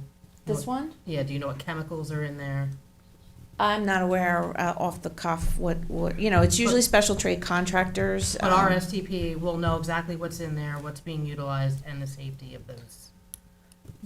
You mean to hook them up? No. I'm talking about the unknown of that industrial center right there and not knowing what chemicals are in those Yes. sheds, not knowing what the uses are. But I'm saying at the STP, we will know what's being utilized there, and we will have safety measures in place for anything that we need safety measures for. Absolutely, and I would just also say, in the site plan review, they do know what is in here, and they do account for it, and there's Suffolk County regulations as far as storage of any hazardous materials in any building anywhere. This is like a filtration system that will treat sanitary waste to below 10 milligrams per liter to a drinking water standard. So what gets released into the leaching pools is clean drinking water standard water. And then that water flows north. It does not flow toward the school. It flows away toward, as you know, water goes toward water, right? Like, so the river runs to the sea. So it's heading toward the Peconic River, and it's getting filtered by the soil in addition to all the filtration that's happening as part of the treatment system. Janice, the village of Sag Harbor and the Riverhead Sewer District, they have open-air tanks and these were sewage systems that were created in the late 60s, early 70s, and they do a pretty good job, but they throw off odor. Is this plan the same as that? I'm not.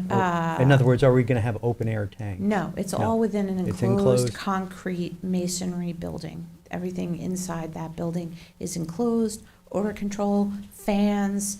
You also have vegetative buffers, which also provide a level of noise and odor control. And a lot of people And aren't the aware system that itself will very be- close to Town Hall on Old Town Road, there is an STP 200 feet from Southampton Hospital.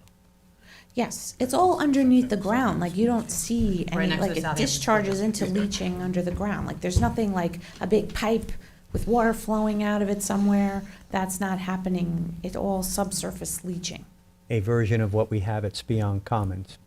Yeah, you'll see a lot of these. I mean, we're all familiar with like condominium developments and all these have, you don't even realize it, but they all have their own little package treatment plants affiliated with the people, the residential units that are living adjacent to a sewage treatment. Here's a school building, which of course we're sensitive to that fact, but you're also a very fair distance away. And, industrial zones, the transitional buffer is usually 100 feet. This is over 500 feet.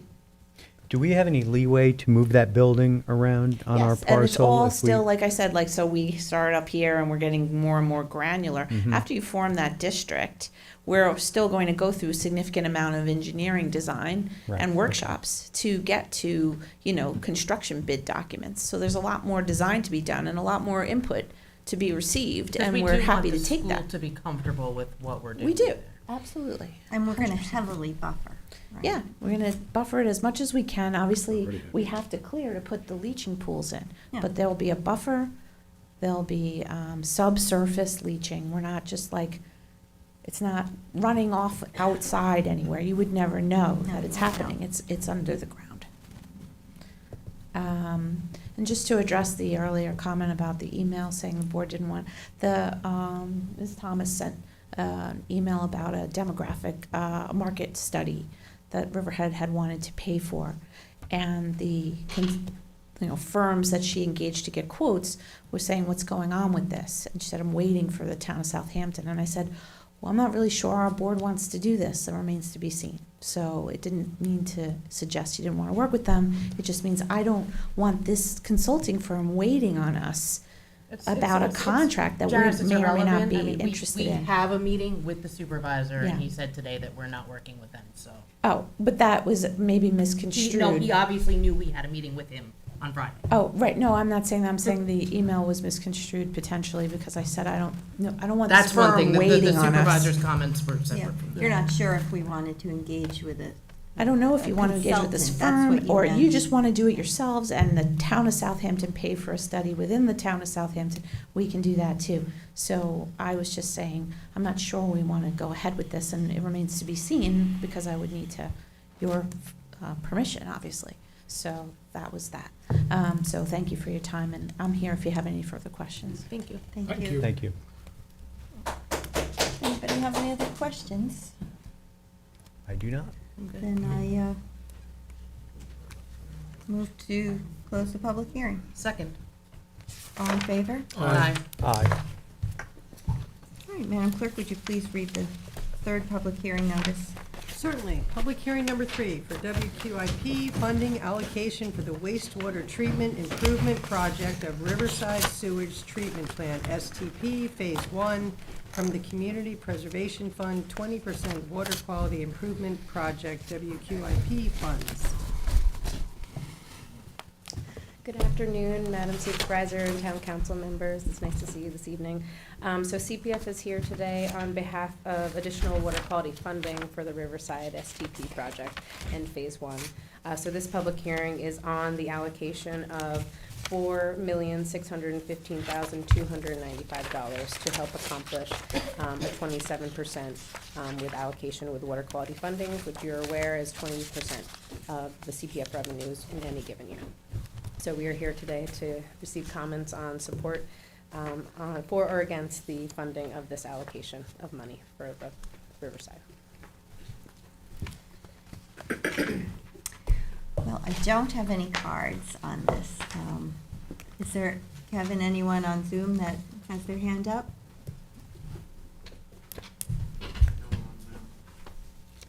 I don't have any questions, but I'd like to be added as a co-sponsor. Could you add me as well? I think you are. Oh, I am on here. You're on here, Tommy John. Well, probably. We're all on here. This Oh, is I'm for- looking at the- For the public hearing. So we do have a resolution. Okay, good. We do have a walk-on resolution later, and I would like to just go over the standards of water quality to be made by the town board, which would be a finding of that future town board resolution. But that walk-on resolution is on ID number 46145. Which is later on in your agenda. So if you'd like, these are the same standards, Madam Supervisor, that you were handed earlier, so I would like to read those into the record. Yes, please. Because these are findings that the town board would make in support of that resolution. So this is pursuant to Town Code Section 140. And then this would be added to the resolution in finding of support for the water quality, but I'll just read it into the record now. Whereas the town finds that the proposed water quality improvement project is for the planning, design, or implementation of a capital project with a probable useful life of at least 5 years, so that's one of the most important findings that we have within our water quality plan pursuant to the state and local finance law. 2, the proposed water quality improvement project is consistent with one or more regional water quality improvement plans. 3, such project advances measurable water quality improvement for the Peconic Bay region. 4, such project complies with the specific existing or proposed state or regional water quality standards, or, can't read last one.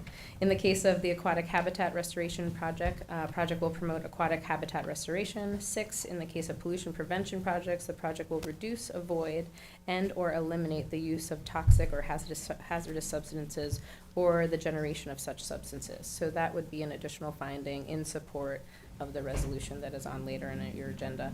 And then adding to it, be it resolved, the town board of the town of Southampton, upon such findings, does hereby certify such project. And then can continue into the body of the rest of it, which does allocate funding, and that is a resolution for a walk-on for you to consider.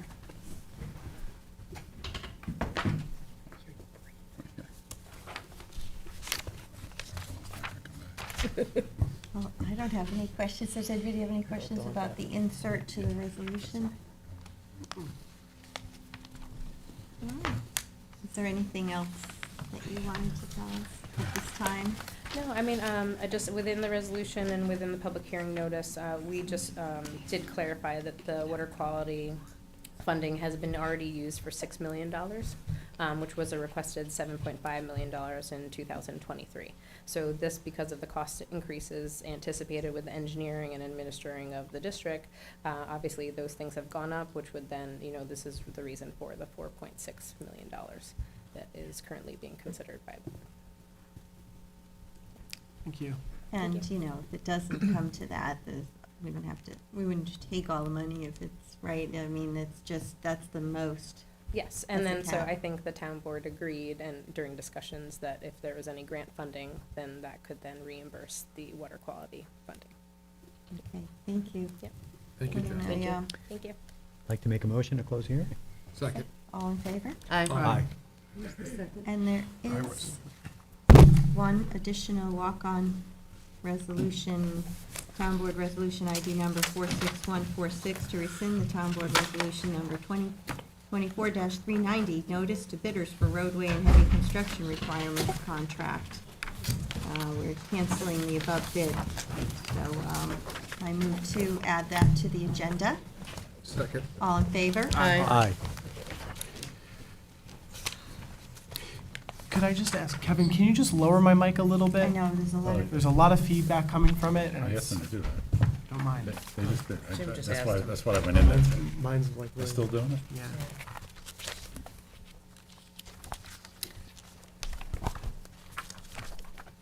okay, that brings us to the public portion. I have two cards. The first is from Eileen McBellin.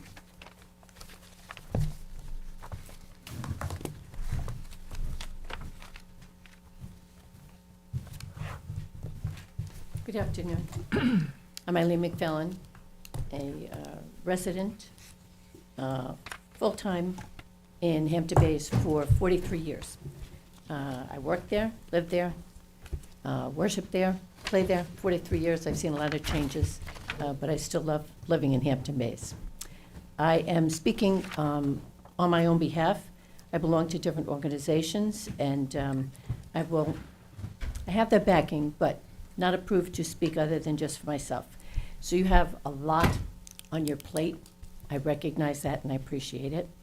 But I've had a thought for years, and I've spoken about it to many people over the times, and no one has said to me, just drop that idea. So I thought, well, today I'm bringing it here, and I'm sorry that I am. Small improvements to Hampton Bays don't always have to cost a lot of money. The diner is an awful thing to have to come down the road into our town and look at, and always has been. So I'm wondering if the town could approve, and of course, we'd have to figure out all the legal steps to make it happen, but just to have a colorful banner put in front of it that extends across the entire thing, large enough, big enough. It could be of all the things that represent Hampton Bays. It could be computer generated, or maybe it could be painted, but I don't know about the material to use to make it happen, to make it last a long time. So anyway, that is something that I'd like you to consider and not make, like a year from now, a decision. Something quick that we could get the ball rolling, make it legit, make it happen, maybe in a few months' time. The other thing is to have our Main Street be a main street of murals on buildings. I personally have been to many cities that have it, and it always takes my breath away. I love it. It just says something about the town. So I think a very simple process would have to be to get approval from all those property owners, and then to consider, we would have local artists, maybe the high school students, to be on certain buildings, that people just drive down Main Street, and that's where your eye goes, instead of in other places that it's not very good to look at. And that's all I'm asking of you today. Thank you. Thank you. Do you remember the painting of what was on the side of Key Food? Well, you know, I remember the building that has a very large Hispanic deli in it now, where Krieg's is at the end of that building. And when you would go through the drive up for the bank, you would see this gorgeous mural. And now the trees are higher than the building, and it's probably still there, but you can't see it. But, you know, that was in a parking lot, you could see that. My consideration is going down the main street and seeing it on different buildings. There was one where the senior center was, where there was a food market, Key Food, and you saw it on the, when you went over the train tracks coming to the. Yeah, you're right. It was like a maritime scene, right? Yes. Yes, The you're right. high school kids South did it. Beach, yes. Yeah. I still remember the The diner is owned privately, and they are, you know, in the process of appearing before the planning Thompson's Market. board to set up, I think their tenant is a medical office, but I understand that the planning board said that they'd work with the applicant to allow them to take the building down while they're in the process of the site plan, so that is likely to happen, so that would be a relief. Well, not really. No. I mean, when you take it down, it's not gonna happen overnight. It's gonna be an eyesore. The property that is closest to the road, I'm sure they don't own. I'm sure the town owns it. So it would be, I would think, town property that this big banner could sit on. We have actually thrown ideas about, similar to this. With and the chamber, With the yeah. chamber, who may be willing to help out with I'm that. sure there's quite a few organizations, but I didn't want to go to them before I come to you just to It's a find out. wonderful idea, and I if think it is. would really be nice for the community, so. Yeah, thank you for Very your good. input. Thank you for being receptive. Yeah. Thank you for all you do. Thank you. All right. David Brung.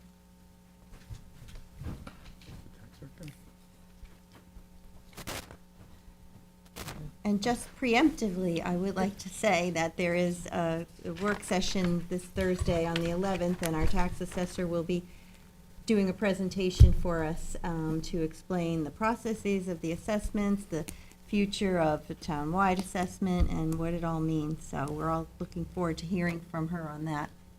As am I. Yes, I'm sure you will.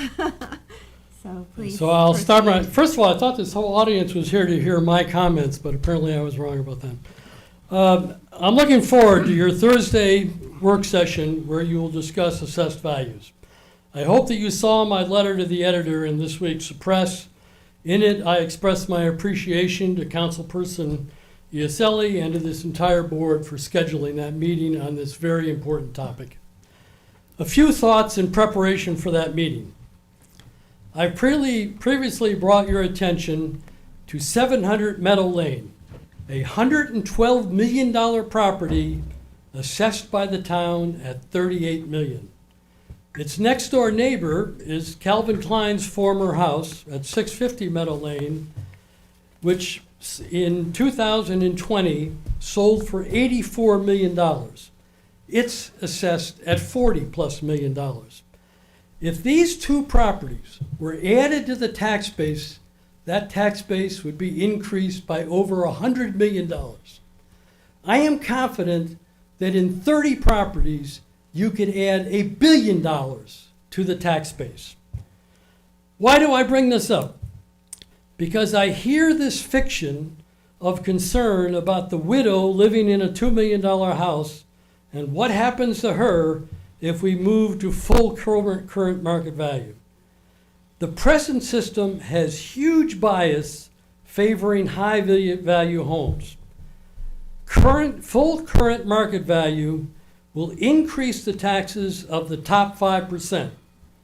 50% will have no change, and 45% will go down. The widow in the $2 million house will be fine. You need to stop burdening those who can least afford it with a disproportionate share of the school and town tax burden. Another issue, very important issue, is easy access to information. Although the assessed value of every town property is available on the website, it is cumbersome and very difficult to get to pertinent information. Southampton Village, and by the way, for me to say anything good about Southampton Village is something. Southampton Village has a search feature with its assessed value information. You just put in the address or the property's owner's name, and you get the requested information on the property. Assessed value, acreage, etc. 30 seconds. You can even put in the street name and get all the properties on the street. The town, if the village can do it, the town can surely do this, and it's necessary. This is very important because with real estate taxes, it's not enough to determine if your property is fairly assessed. You have to determine that everybody else's property is assessed comparably to yours. The town needs to assist residents so that they can easily access comparables. The town could get 1,000 volunteer assessors. This is what we should strive for 3 because minutes. fairness needs to be the goal. I will tell you on your Thursday meeting, unfortunately, you're going to be in conflict with the village board meeting, which I'm told is going to be a show with a 4-letter word in front of the word show. Okay, so you will have competition, and therefore you may not be overwhelmed with an audience. So I just let you. It will you. be Thank you. recorded. What was that, Bill? It will be recorded, and I said it. All right. Is there, Kevin, anyone on Zoom with their hand up? Yeah, I have one hand.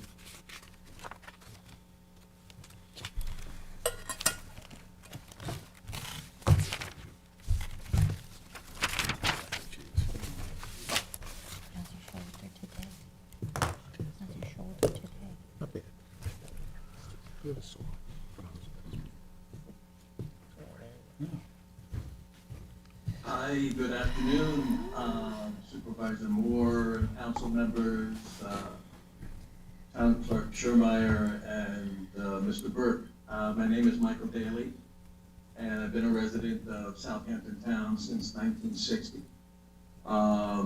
Originally in West Hampton and a full-time resident mostly in the Sag Harbor area since 1995. I served the town as a zoning board of appeals member and also on the community housing advisory committee. I served on the anti-bias task force for 7 years, recently stepping down due to time constraints. I've also served all 5 towns of the East End as a real estate professional for 25 years, representing both existing and new residents to the East End. I'm an accredited seniors real estate housing specialist with the National Association of Realtors, and that designation has given me the education and insights to assist seniors in making the best real estate decisions for themselves and their families. Whether it be aging in place, making modifications to their home, financing options such as reverse mortgages, or adding additional living space for themselves, such as ADUs, either for their own comfort or for additional income to make ends meet. Today I'm speaking to you as the founder of East End Unity, a group of formed in 2017 that has grown to approximately 250 residents from around the East End who all care deeply about community housing and protecting our cultural heritage. I began researching solutions to community housing during the Great Recession. We all remember those days between 2008 and 10, when local residents were priced out of their homes and rentals, and many of them overextended and in threat of losing their homes to foreclosure. Since the early 2000s, we've seen our heritage industries of fishing, farming, tourism, small businesses, and the arts struggling to survive as more and more traditional housing is lost to luxury development and not replaced with housing for that population. I also wanted to note that recently, in the last few months, we've been seeing another spike in list pendencies, which often lead to foreclosure from people who overpaid for property during the pandemic and people who have recently bought in this high mortgage rate industry, and we have to prepare for possibly another foreclosure spike this year. But what I wanted to share with you as a member of the 30 Anti-Bias Task Force, and forgive me if I go over for a few seconds, but we had a housing committee that presented in a work session to the town board on June 3rd, 2021. And our presentation was that affordable housing is a community benefit, just like parkland and open space. The crisis we're now in has festered for over 2 generations, and while it's not the fault of the current town leadership, it's certainly the responsibility of town leadership to take bold corrective measures. Families are torn apart, and businesses, including municipal, healthcare, retail, food service, are all struggling to attract and maintain staff. Some of our recommendations made at that work session in 2021 were that accessory apartment zoning needs to be modified to allow for greater adoption. Motel conversions need to take place. Zombie house conversions, town-owned properties for affordable housing, and I'll send you this by email. Town-owned properties for affordable housing need to be given over to the Southampton Housing Authority. We need more assisted living facilities and fair housing. We're experiencing a legal liability based on our current zoning, because under the Fair Housing Act, disparate impact is a legal doctrine that states that a policy may be considered discriminatory if it has a disproportionate adverse impact against any group based on race, national origin, color, religion, familial status, or disability, when there's no legitimate non-discriminatory business need for the policy. And our current zoning limitations in the town may be considered disparate impact. So in closing, as founder of East End YIMBY, I want to express our support for this board's approval of a positive finding statement, along with the required zoning change and pilot approvals for Concerned Housing's Liberty Garden on the Full Gospel Church property on County Road 39 in Southampton. We stand with U.S. Senator Chuck Schumer, County Executive Ed Romaine, New York State Assemblyman Fred Thiel, New York State Home and Community Renewal Commissioner Ruth Ann Visnaskis, 3 minutes. veterans, local businesses, and residents who've waited for over 6 years for this approval. We know you're going to do the right thing, and we're looking forward to that. So thank you for your time, and blessings for all the things you have on your plate. Have a good day. Thank you, Thank Michael. you. Thank you. Motion to close the public portion. Second? All in favor? Aye. All right, let's move forward with the resolutions. Town Board Resolution 2024-49, Home Rule Request Resolution to support of A.0153/S.02156 as relate to the continued authorization of the trustees of the freeholder of the commonality of the town of Southampton related to ocean beaches and other regards as set forth there. I'll second this. I had some questions about it, and I want to thank our town attorney for sending over some documents that answered a number of my questions. So, thank you. Thank you. Very well. On the motion, I actually pulled a former council person's folder on this, and I've asked former council members on this because it predates us. It actually goes back to 2016, and then Senator Laval was the one that introduced this, and I asked for the justification and the intent of it at that time, and it was basically to clarify the powers of the trustees with respect to their rights to manage and protect the public easements to the ocean beaches located within the town of Southampton. And why that is important was because it also included the villages and the village ocean beaches. And that was the basis for this, because the picnic area was under attack. Since that in 2016, it's since been changed to basically opt the villages out. I can't support this because I do support the trustees, and I don't want to do anything that could unintentionally strengthen a litigation against the picnic area in the village. So I would have supported it in 2016 when the villages were included, but they've now removed them, and they're no longer associated with this. So I understand strengthening the law for everybody. I don't understand strengthening the law and giving the villages an opt-out of the laws of the 1800s, which, if I were the trustees, I'd want upheld in the villages as well. Well, thank you for that.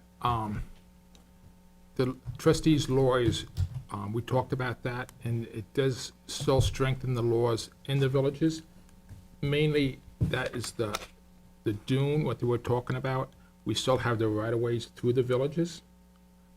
We still the trustees are still in the lawsuit with the picnic area. We'll continue to fight. They do the pipe and plover on the whole 26 miles through the villages. Some of the villages pay, some of the villages don't pay. But we have to do it to protect the access for the freeholders. And this is mainly if we're in the trustees are in another battle with a homeowner on access, it would strengthen them. That the town board and the trustees are together. I support the trustees 100%. I just question doing anything that potentially puts them in a worse off position in the villages. And right now, the laws of the 1800s, as I read them, have no opt-out provisions for the villages. It's for the entirety of the town of Southampton. So I don't know why you would want a current law on the state books that says the villages don't have to comply. Jim? We have a previous home rule. And I'm not We an have a- attorney. I just, with don't- that language in there, it just. One of the documents that Jim sent to us was a previous home rule message which strengthens the trustee easement access over the entire South Beach, which includes the village. So I did take that into consideration in Yes. my research on this. Thank you. And reiterate the Yeah, support. Section 7 says, "Nothing in this act shall be construed as affecting any power or authority of any incorporated village within the town of Southampton over lands, beaches, and waters within such villages pursuant to village law, the general municipal law, and the municipal home rule law, or any other state law." So it's not taking away any Right. rights from the village, but it's not limiting the trustees' not rights. limiting But I the question, existing easements. I No, question it though, because if they won't add the town to that, then it does something for the villages. Well, I did, in the time that we held it up from last time, I did reach out to both Senator Palumbo's office and I had Mark Redmond in my office reach out to Assembly of Fields. Unfortunately, both of those offices, as you might be aware, it's budget time, and so they're very, very busy at that point at this time. And they were encouraging, if there were any questions, to have the town and town board and the trustees to try to work together and try to. They had said if there was any proposed changes, they would prefer that both us and the trustees agree and then submit any proposed changes to them. But so I was trying to seek the clarifications of what that paragraph 7 means. I think Supervisor just picked up there, where I don't think it affects the easements pursuant to the Dongan patent. But why would you restate the law and opt them out? Like, you know what I mean? Like, why would you Well, even put that language in there? Right. It wasn't in I'm there not when really it was- sure. I understand your concern, and I've raised this too, and I haven't had an exact answer, but I'm not sure necessarily that it's opting it out, but it just, why it's in there, this is the legislative history, and it just recites the language. It doesn't explain the language, so. And without this, the laws still stand. It's just a restatement of the laws. But in this, Right, in this right. instance, though, it gives the villages, Well, it doesn't. It just says that it's nothing isn't contrary to, subject, it's all subject to village law, general municipal law, municipal home rule law, or any other state law, so. I think you could say, I don't like it.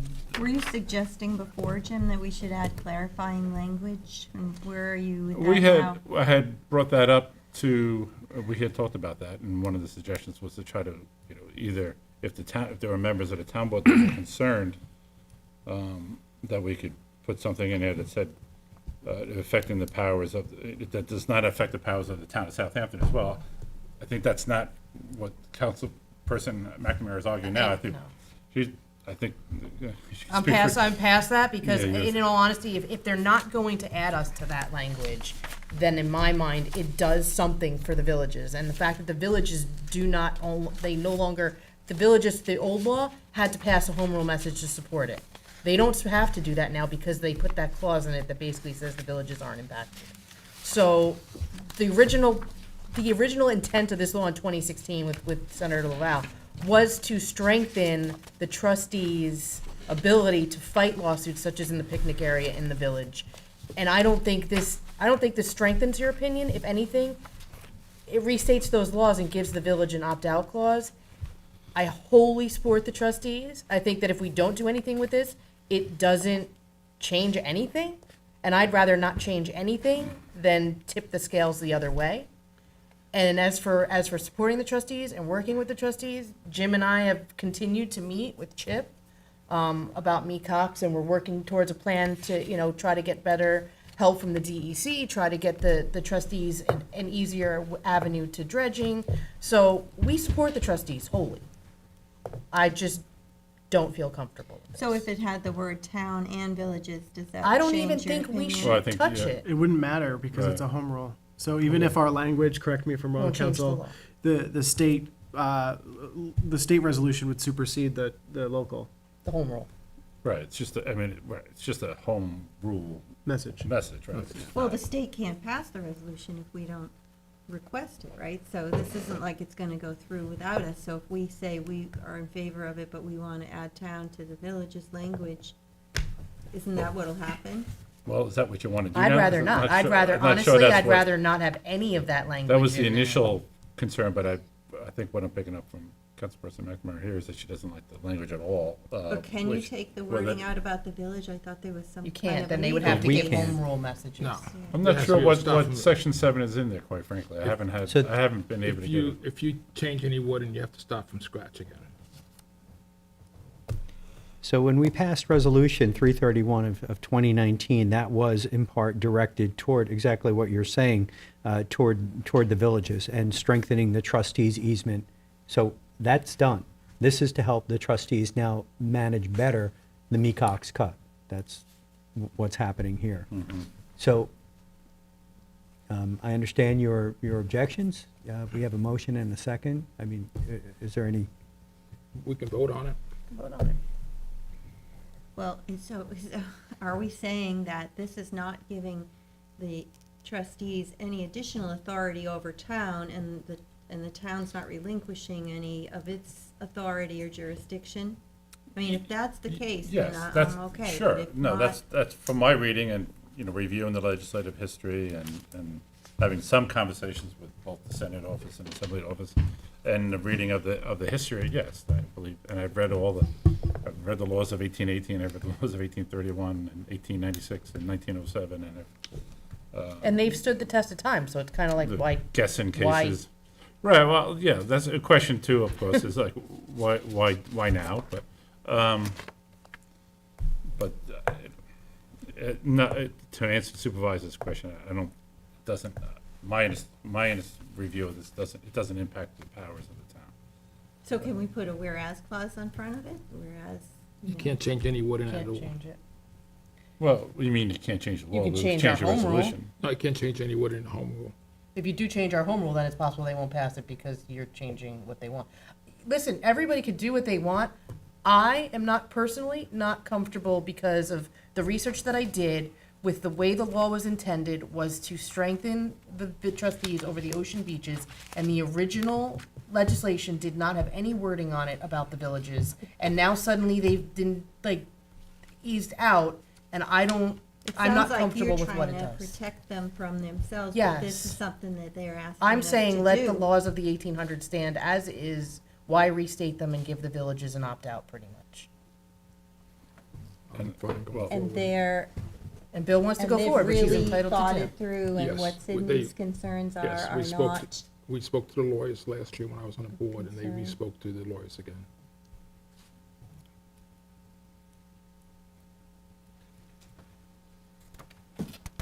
I think you can change the whereas clauses, though. I mean, It that's In won't our do anything, resolution. it won't do anything to the state law, is the problem.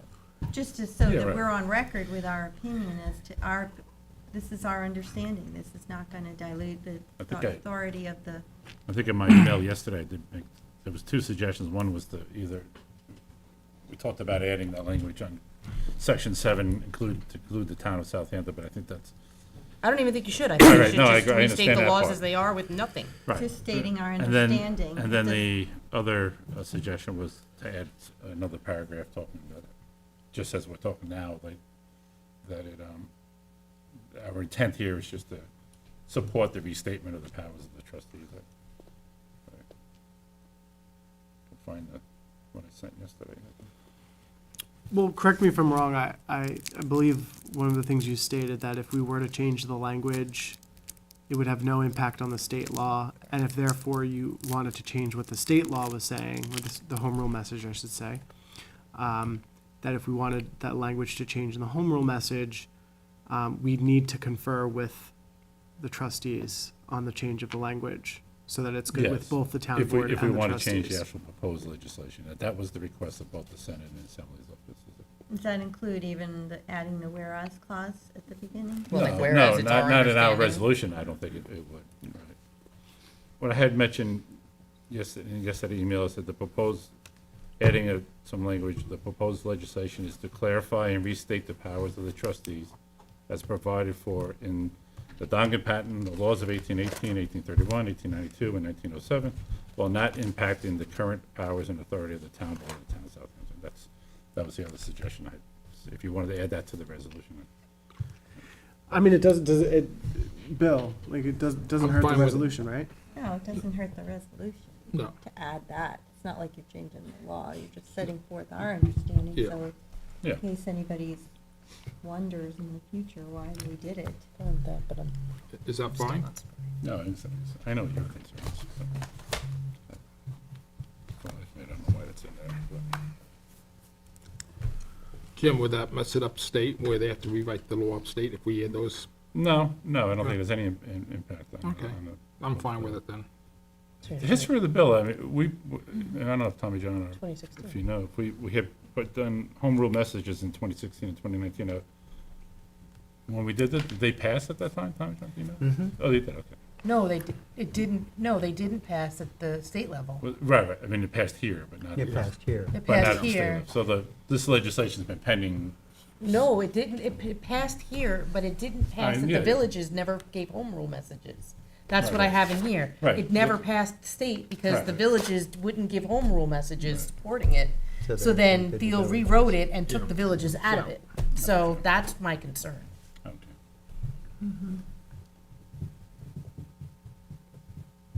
That's valid, Well- but if they I just feel have like their legal opinion.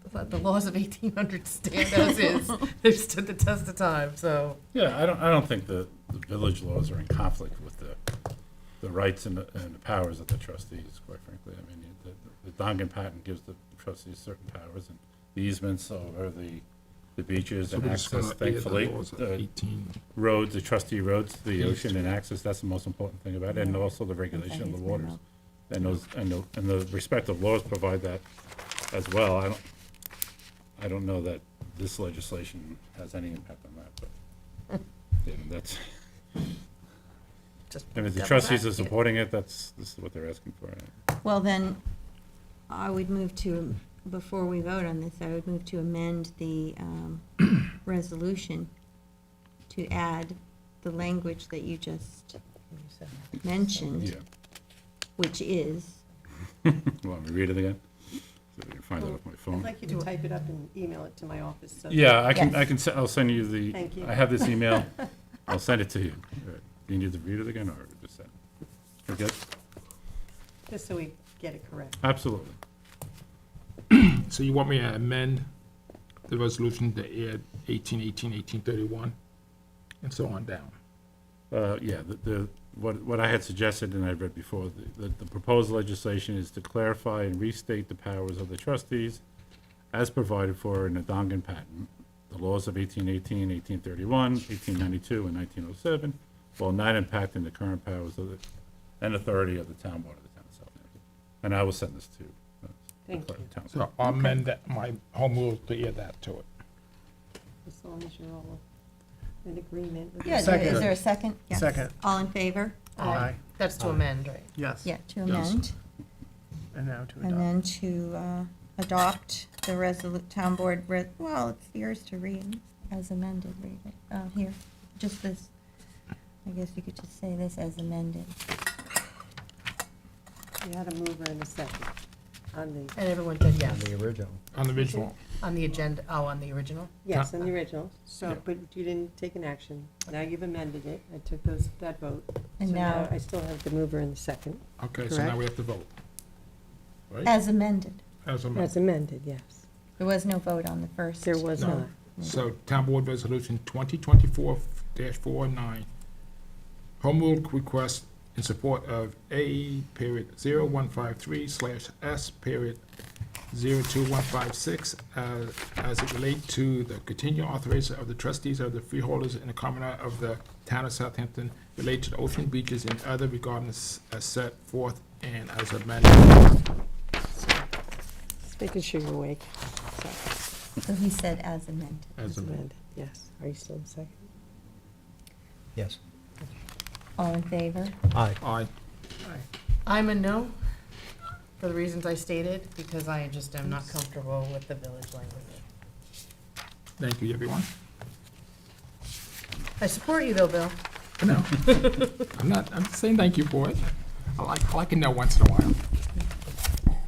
Okay, Town Board Resolution 2024-410, co-sponsored by the entire board, memorializing a resolution requesting an amendment to Section 384-DM of the New York State Retirement and Social Security Law pertaining to the town of Southampton as it relates to mandatory retirement age for the rank of chief in the Southampton Town Police Department.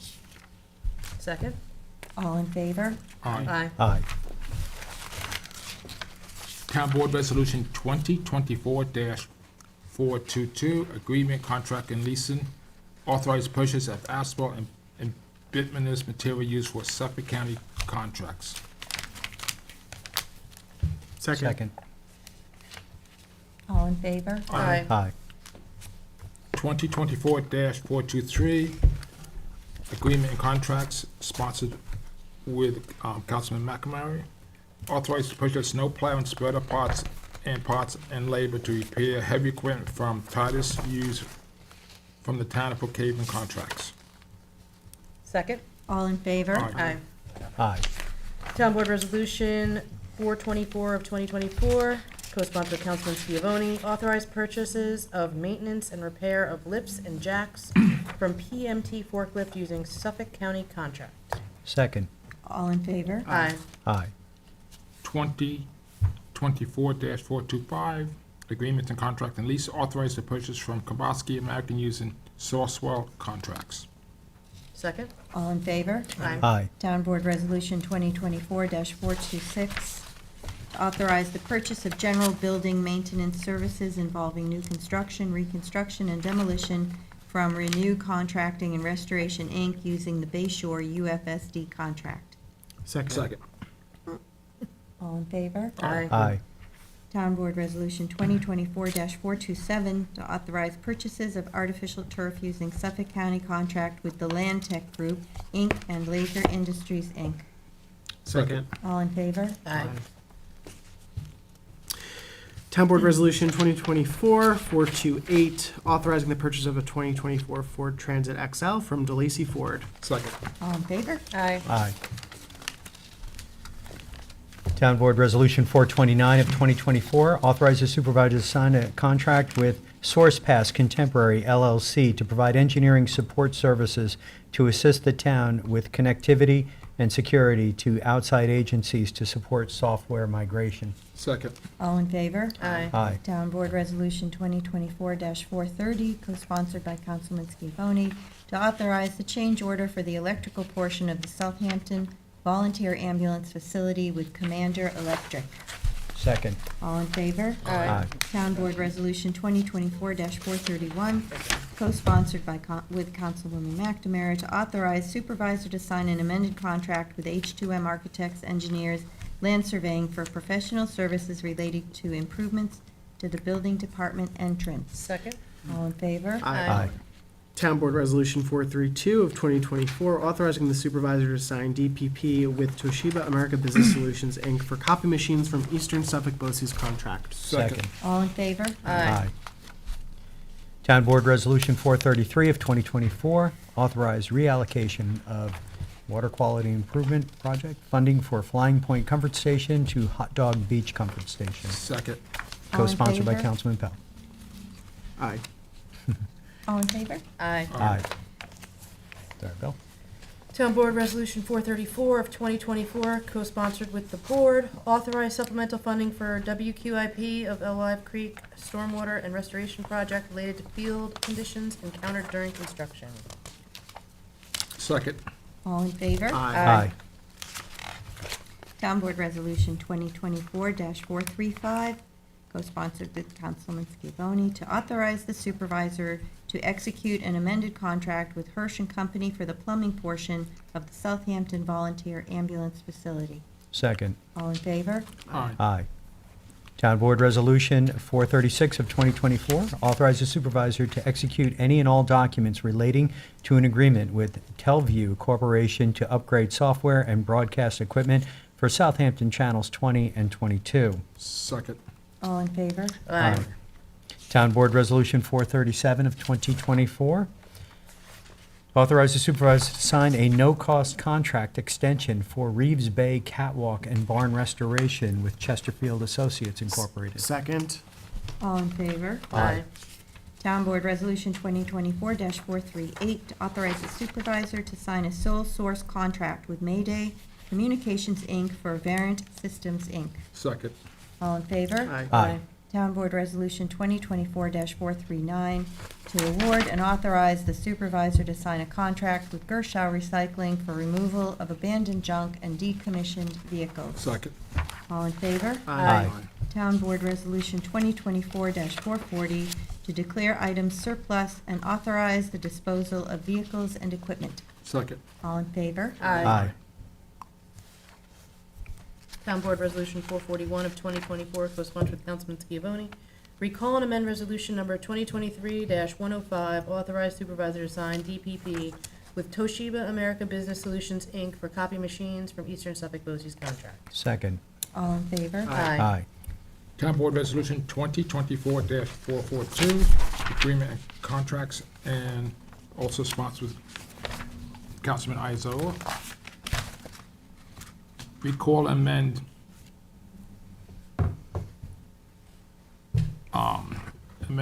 resolution number 2024-378, authorize the supervisor to execute a extended agreement with LK McLean Associated PC for on-call engineer service to provide to the Highway Department for various townwide projects. Second.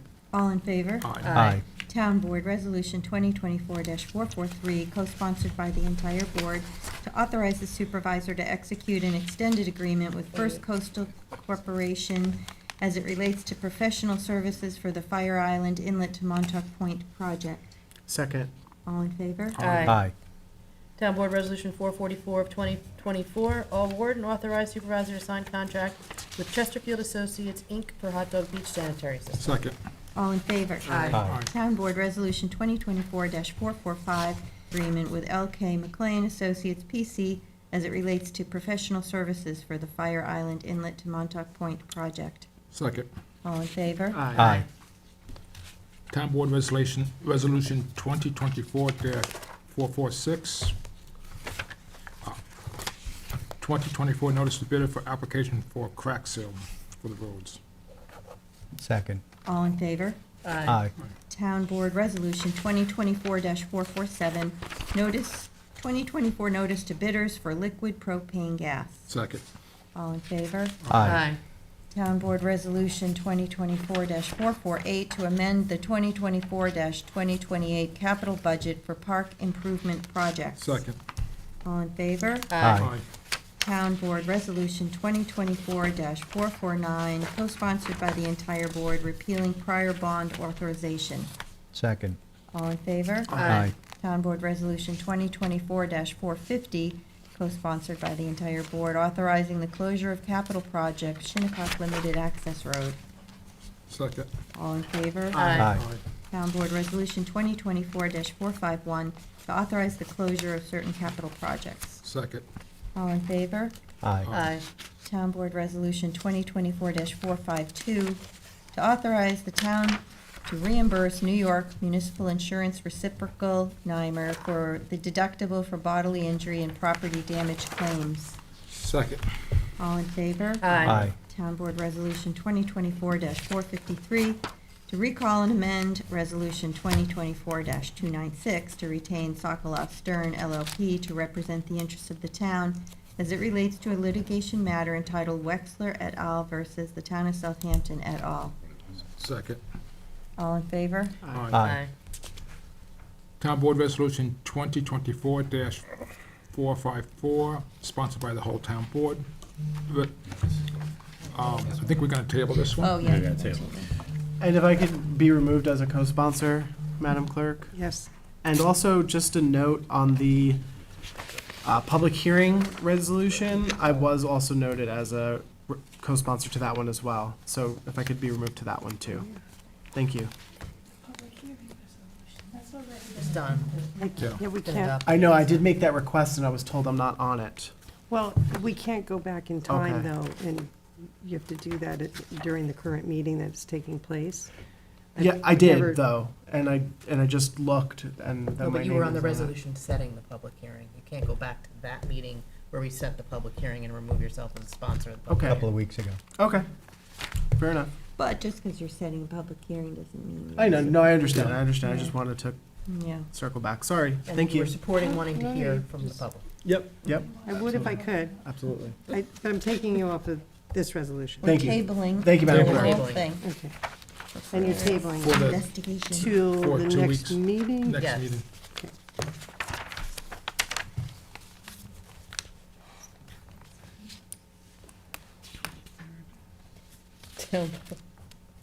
To table. What's that? Oh, Second to table. All in favor? Aye. Aye. Thank you, Kim. Town Board Resolution 455 of 2024, co-sponsored with Councilman Iacilli, authorization of cost reimbursement waiver for the Friends of the Hampton Bays Library Spring Festival to be held on May 11th, 2024. Second. All in favor? Aye. Aye. Town Board Resolution 456 of 2024, co-sponsored with Councilman Iacilli, authorization of cost reimbursement waiver for the East Quogue Elementary School Robert J. Long Jr. 5K Run Walk on May 18th, 2024, from 7 a.m. to 11 a.m. Second. All in favor? Aye. Aye. Town Board Resolution 2024-457, co-sponsored by Councilman Scavone, to authorize the sale of .5 town-owned fractional Pine Barrens credit. Second. All in favor? Aye. Aye. Town Board Resolution 2024-458, also co-sponsored by Councilman Scavone, to accept the maintenance bond in connection with the site plan of the Noyak Golf Club. Second. All in favor? Aye. Town Board Resolution 2024-459, resolution to accept the demolition bond in connection with the demolition of an existing dwelling located at 166 Sabonic Road, Tuckahoe. Second. All in favor? Aye. Town Board Resolution 2024-460 to authorize the waiver of a wetland permit fee for Grace Presbyterian Church. Second. All in favor? Aye. Aye. Town Board Resolution 2024-461 to appoint Anka Palagita to the Office Assistant Spanish Speaking in the Comptroller's Office. Second. All in favor? Aye. Aye. And a motion to amend Town Board Resolution 2024-462 to correct the name from, I'm sorry. to Melanie Alicia in 2 places in the resolution. Second. All in favor? Aye. Town Not Board quite sure where we are. Resolution, Did you get? 462? Okay, I'm sorry. Right, I don't have that, I just. Motion to amend. Okay. the last name is incorrect. And 462? Yes. Okay, Yeah, all right, just change. thank you. It's Melanie Alicia The entire last name is incorrect. is correct, is being changed. Okay. The Town Board Resolution 2024-462 to appoint Melanie Alicia to the Justice Court Clerk Okay, we in just need to Justice stop for Court. just a moment, because I was confused as to what was going on, but we need to vote on that resolution. with To the- change. With the amendment and the vote. I thought we did. Kim Okay. doesn't have it, and I I don't have second it. it, and we all say aye. Yeah, we voted to Yeah. amend it, and now, But not to adopt it. well, that's what I just did. She was just doing. She was just about Yeah. to say as amended. Yeah. Yeah. Yeah, we had, No, we no. had moved on No, to it's 63, but we're No, gonna, it's 462. yes, we know. Melanie Alicia, so, Okay. as She knows what amended. she's doing over here. Yeah. Second, So I'll what's- second that. Thank you. all in favor? Aye. Aye. And now, motion to amend Town Board Resolution 2024-463 to replace Segroy with Balducci in 2 places. How do we spell that? Kind of important. Wow. Well, she applied to Scroy too, T-A-L. yeah. Oh, really? Yeah, that was on her resume. Oh, her okay. application. Okay. I was very impressed Somebody? with this young lady, but I'd like to. Second, sorry, I was Land reading. Did you get Stole it? another All- one. all in from me. It's favor? 2 in a row. Aye. I got. Aye. So Town Board Resolution 2024-463 to appoint Nicole Balducci, Administrative Assistant in Land Management, as Second. amended. Second. All in favor? Aye. Aye.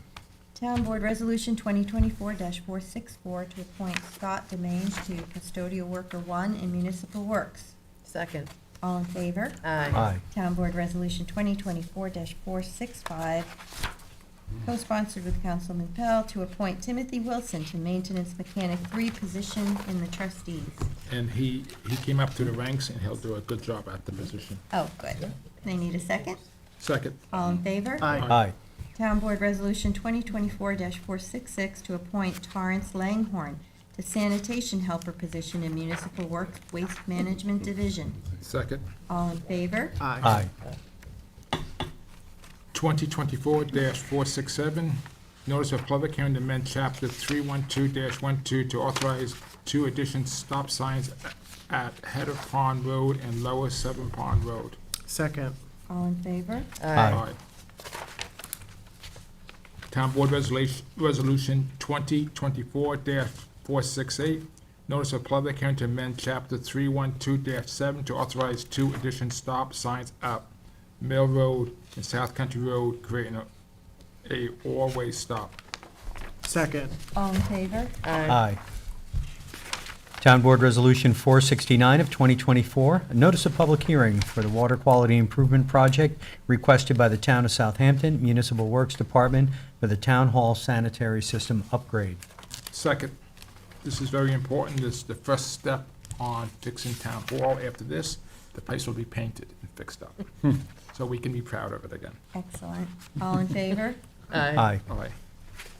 Town Board Resolution 470 of 2024, notice of public hearing on the acquisition of 109 Montauk Highway in the hamlet of West Hampton, and to amend CPF Management and Stewardship Plan to include property, co-sponsored with Councilwoman McNamara. Second. All in favor? Aye.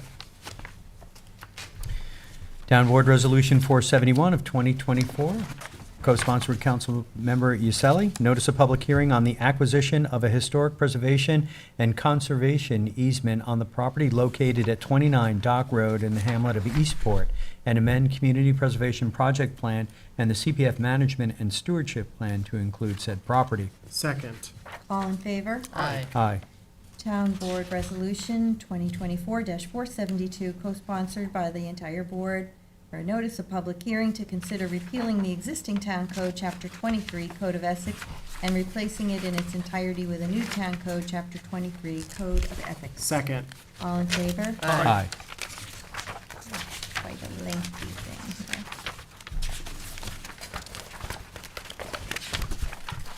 Okay. Town Board Resolution 2024-473, co-sponsored by Council Members McNamara, Iacilli, and Pell, for a resolution terminating the Hampton Bays Waterfront Revitalization Urban Renewal Plan as it relates to the property located at 20 Shinnecock Road, Hampton Bays. Second. All in favor? Aye. Town Board Resolution 474 of 2024, co-sponsored with Councilwoman McNamara, a notice of public hearing to accept the deed of open space in connection with an old filed map, development section map, of Ocean View Park, map number 105, section 4 in Watermill. Second. All in favor? Aye.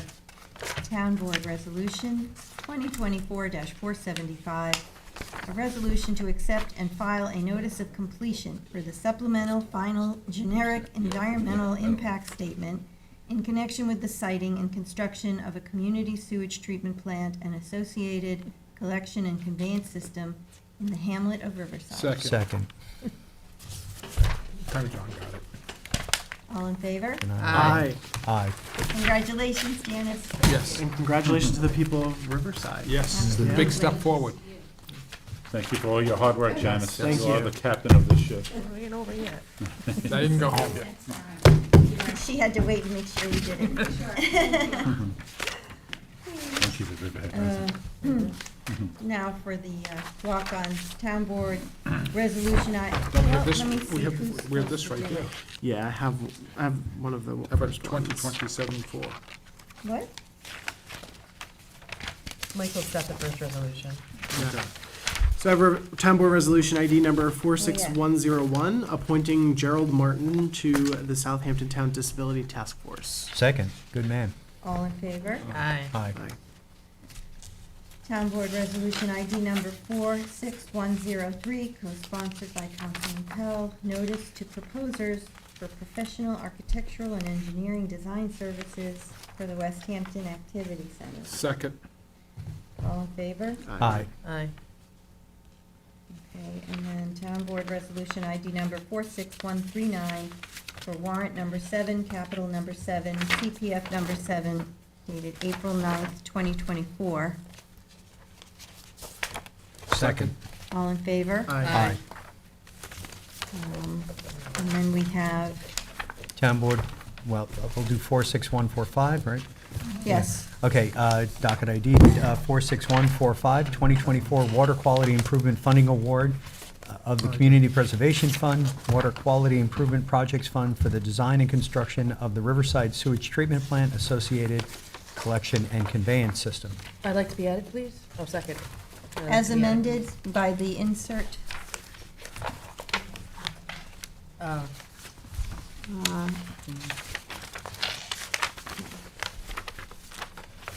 And you seconded it, Councilman? I guess for the amendment. Yeah, with the amendment, all in favor? You don't Aye. need- Aye. You don't need to vote for the amendment because it's not on the agenda, you know what I mean? It's- Oh. But it's okay, you added it Okay. on. Go ahead, it's right. Okay. Vote. And by the way, co-sponsor Councilman Pell, again, Bill, sorry. And I'd like to be added as well, please. Okay, so you voted to amend. Go ahead and vote again. To All- adopt. All in favor? Aye. Aye. Aye. And then town board resolution ID number 46146, to rescind town board resolution number 2024-390, notice to bidders for roadway and heavy construction requirements. Second. All in favor? Aye. Aye.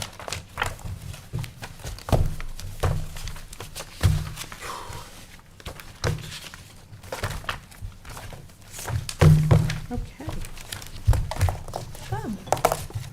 Well done, everyone. So, move to, I have or no- motion, move to close the have meeting. one- You have one more thing you're one gonna more say? thing. Okay. Southampton courts had 2,355 people walk through the doors, and they brought in $149,653 in fines. Thank you It's a for busy that place. update. It's going Very up busy. every month. Mhm. All right, does anyone else have anything they wanted to add? Nope. No? All right. I move to close the meeting. Second? Thank you. All in favor? Aye. Aye.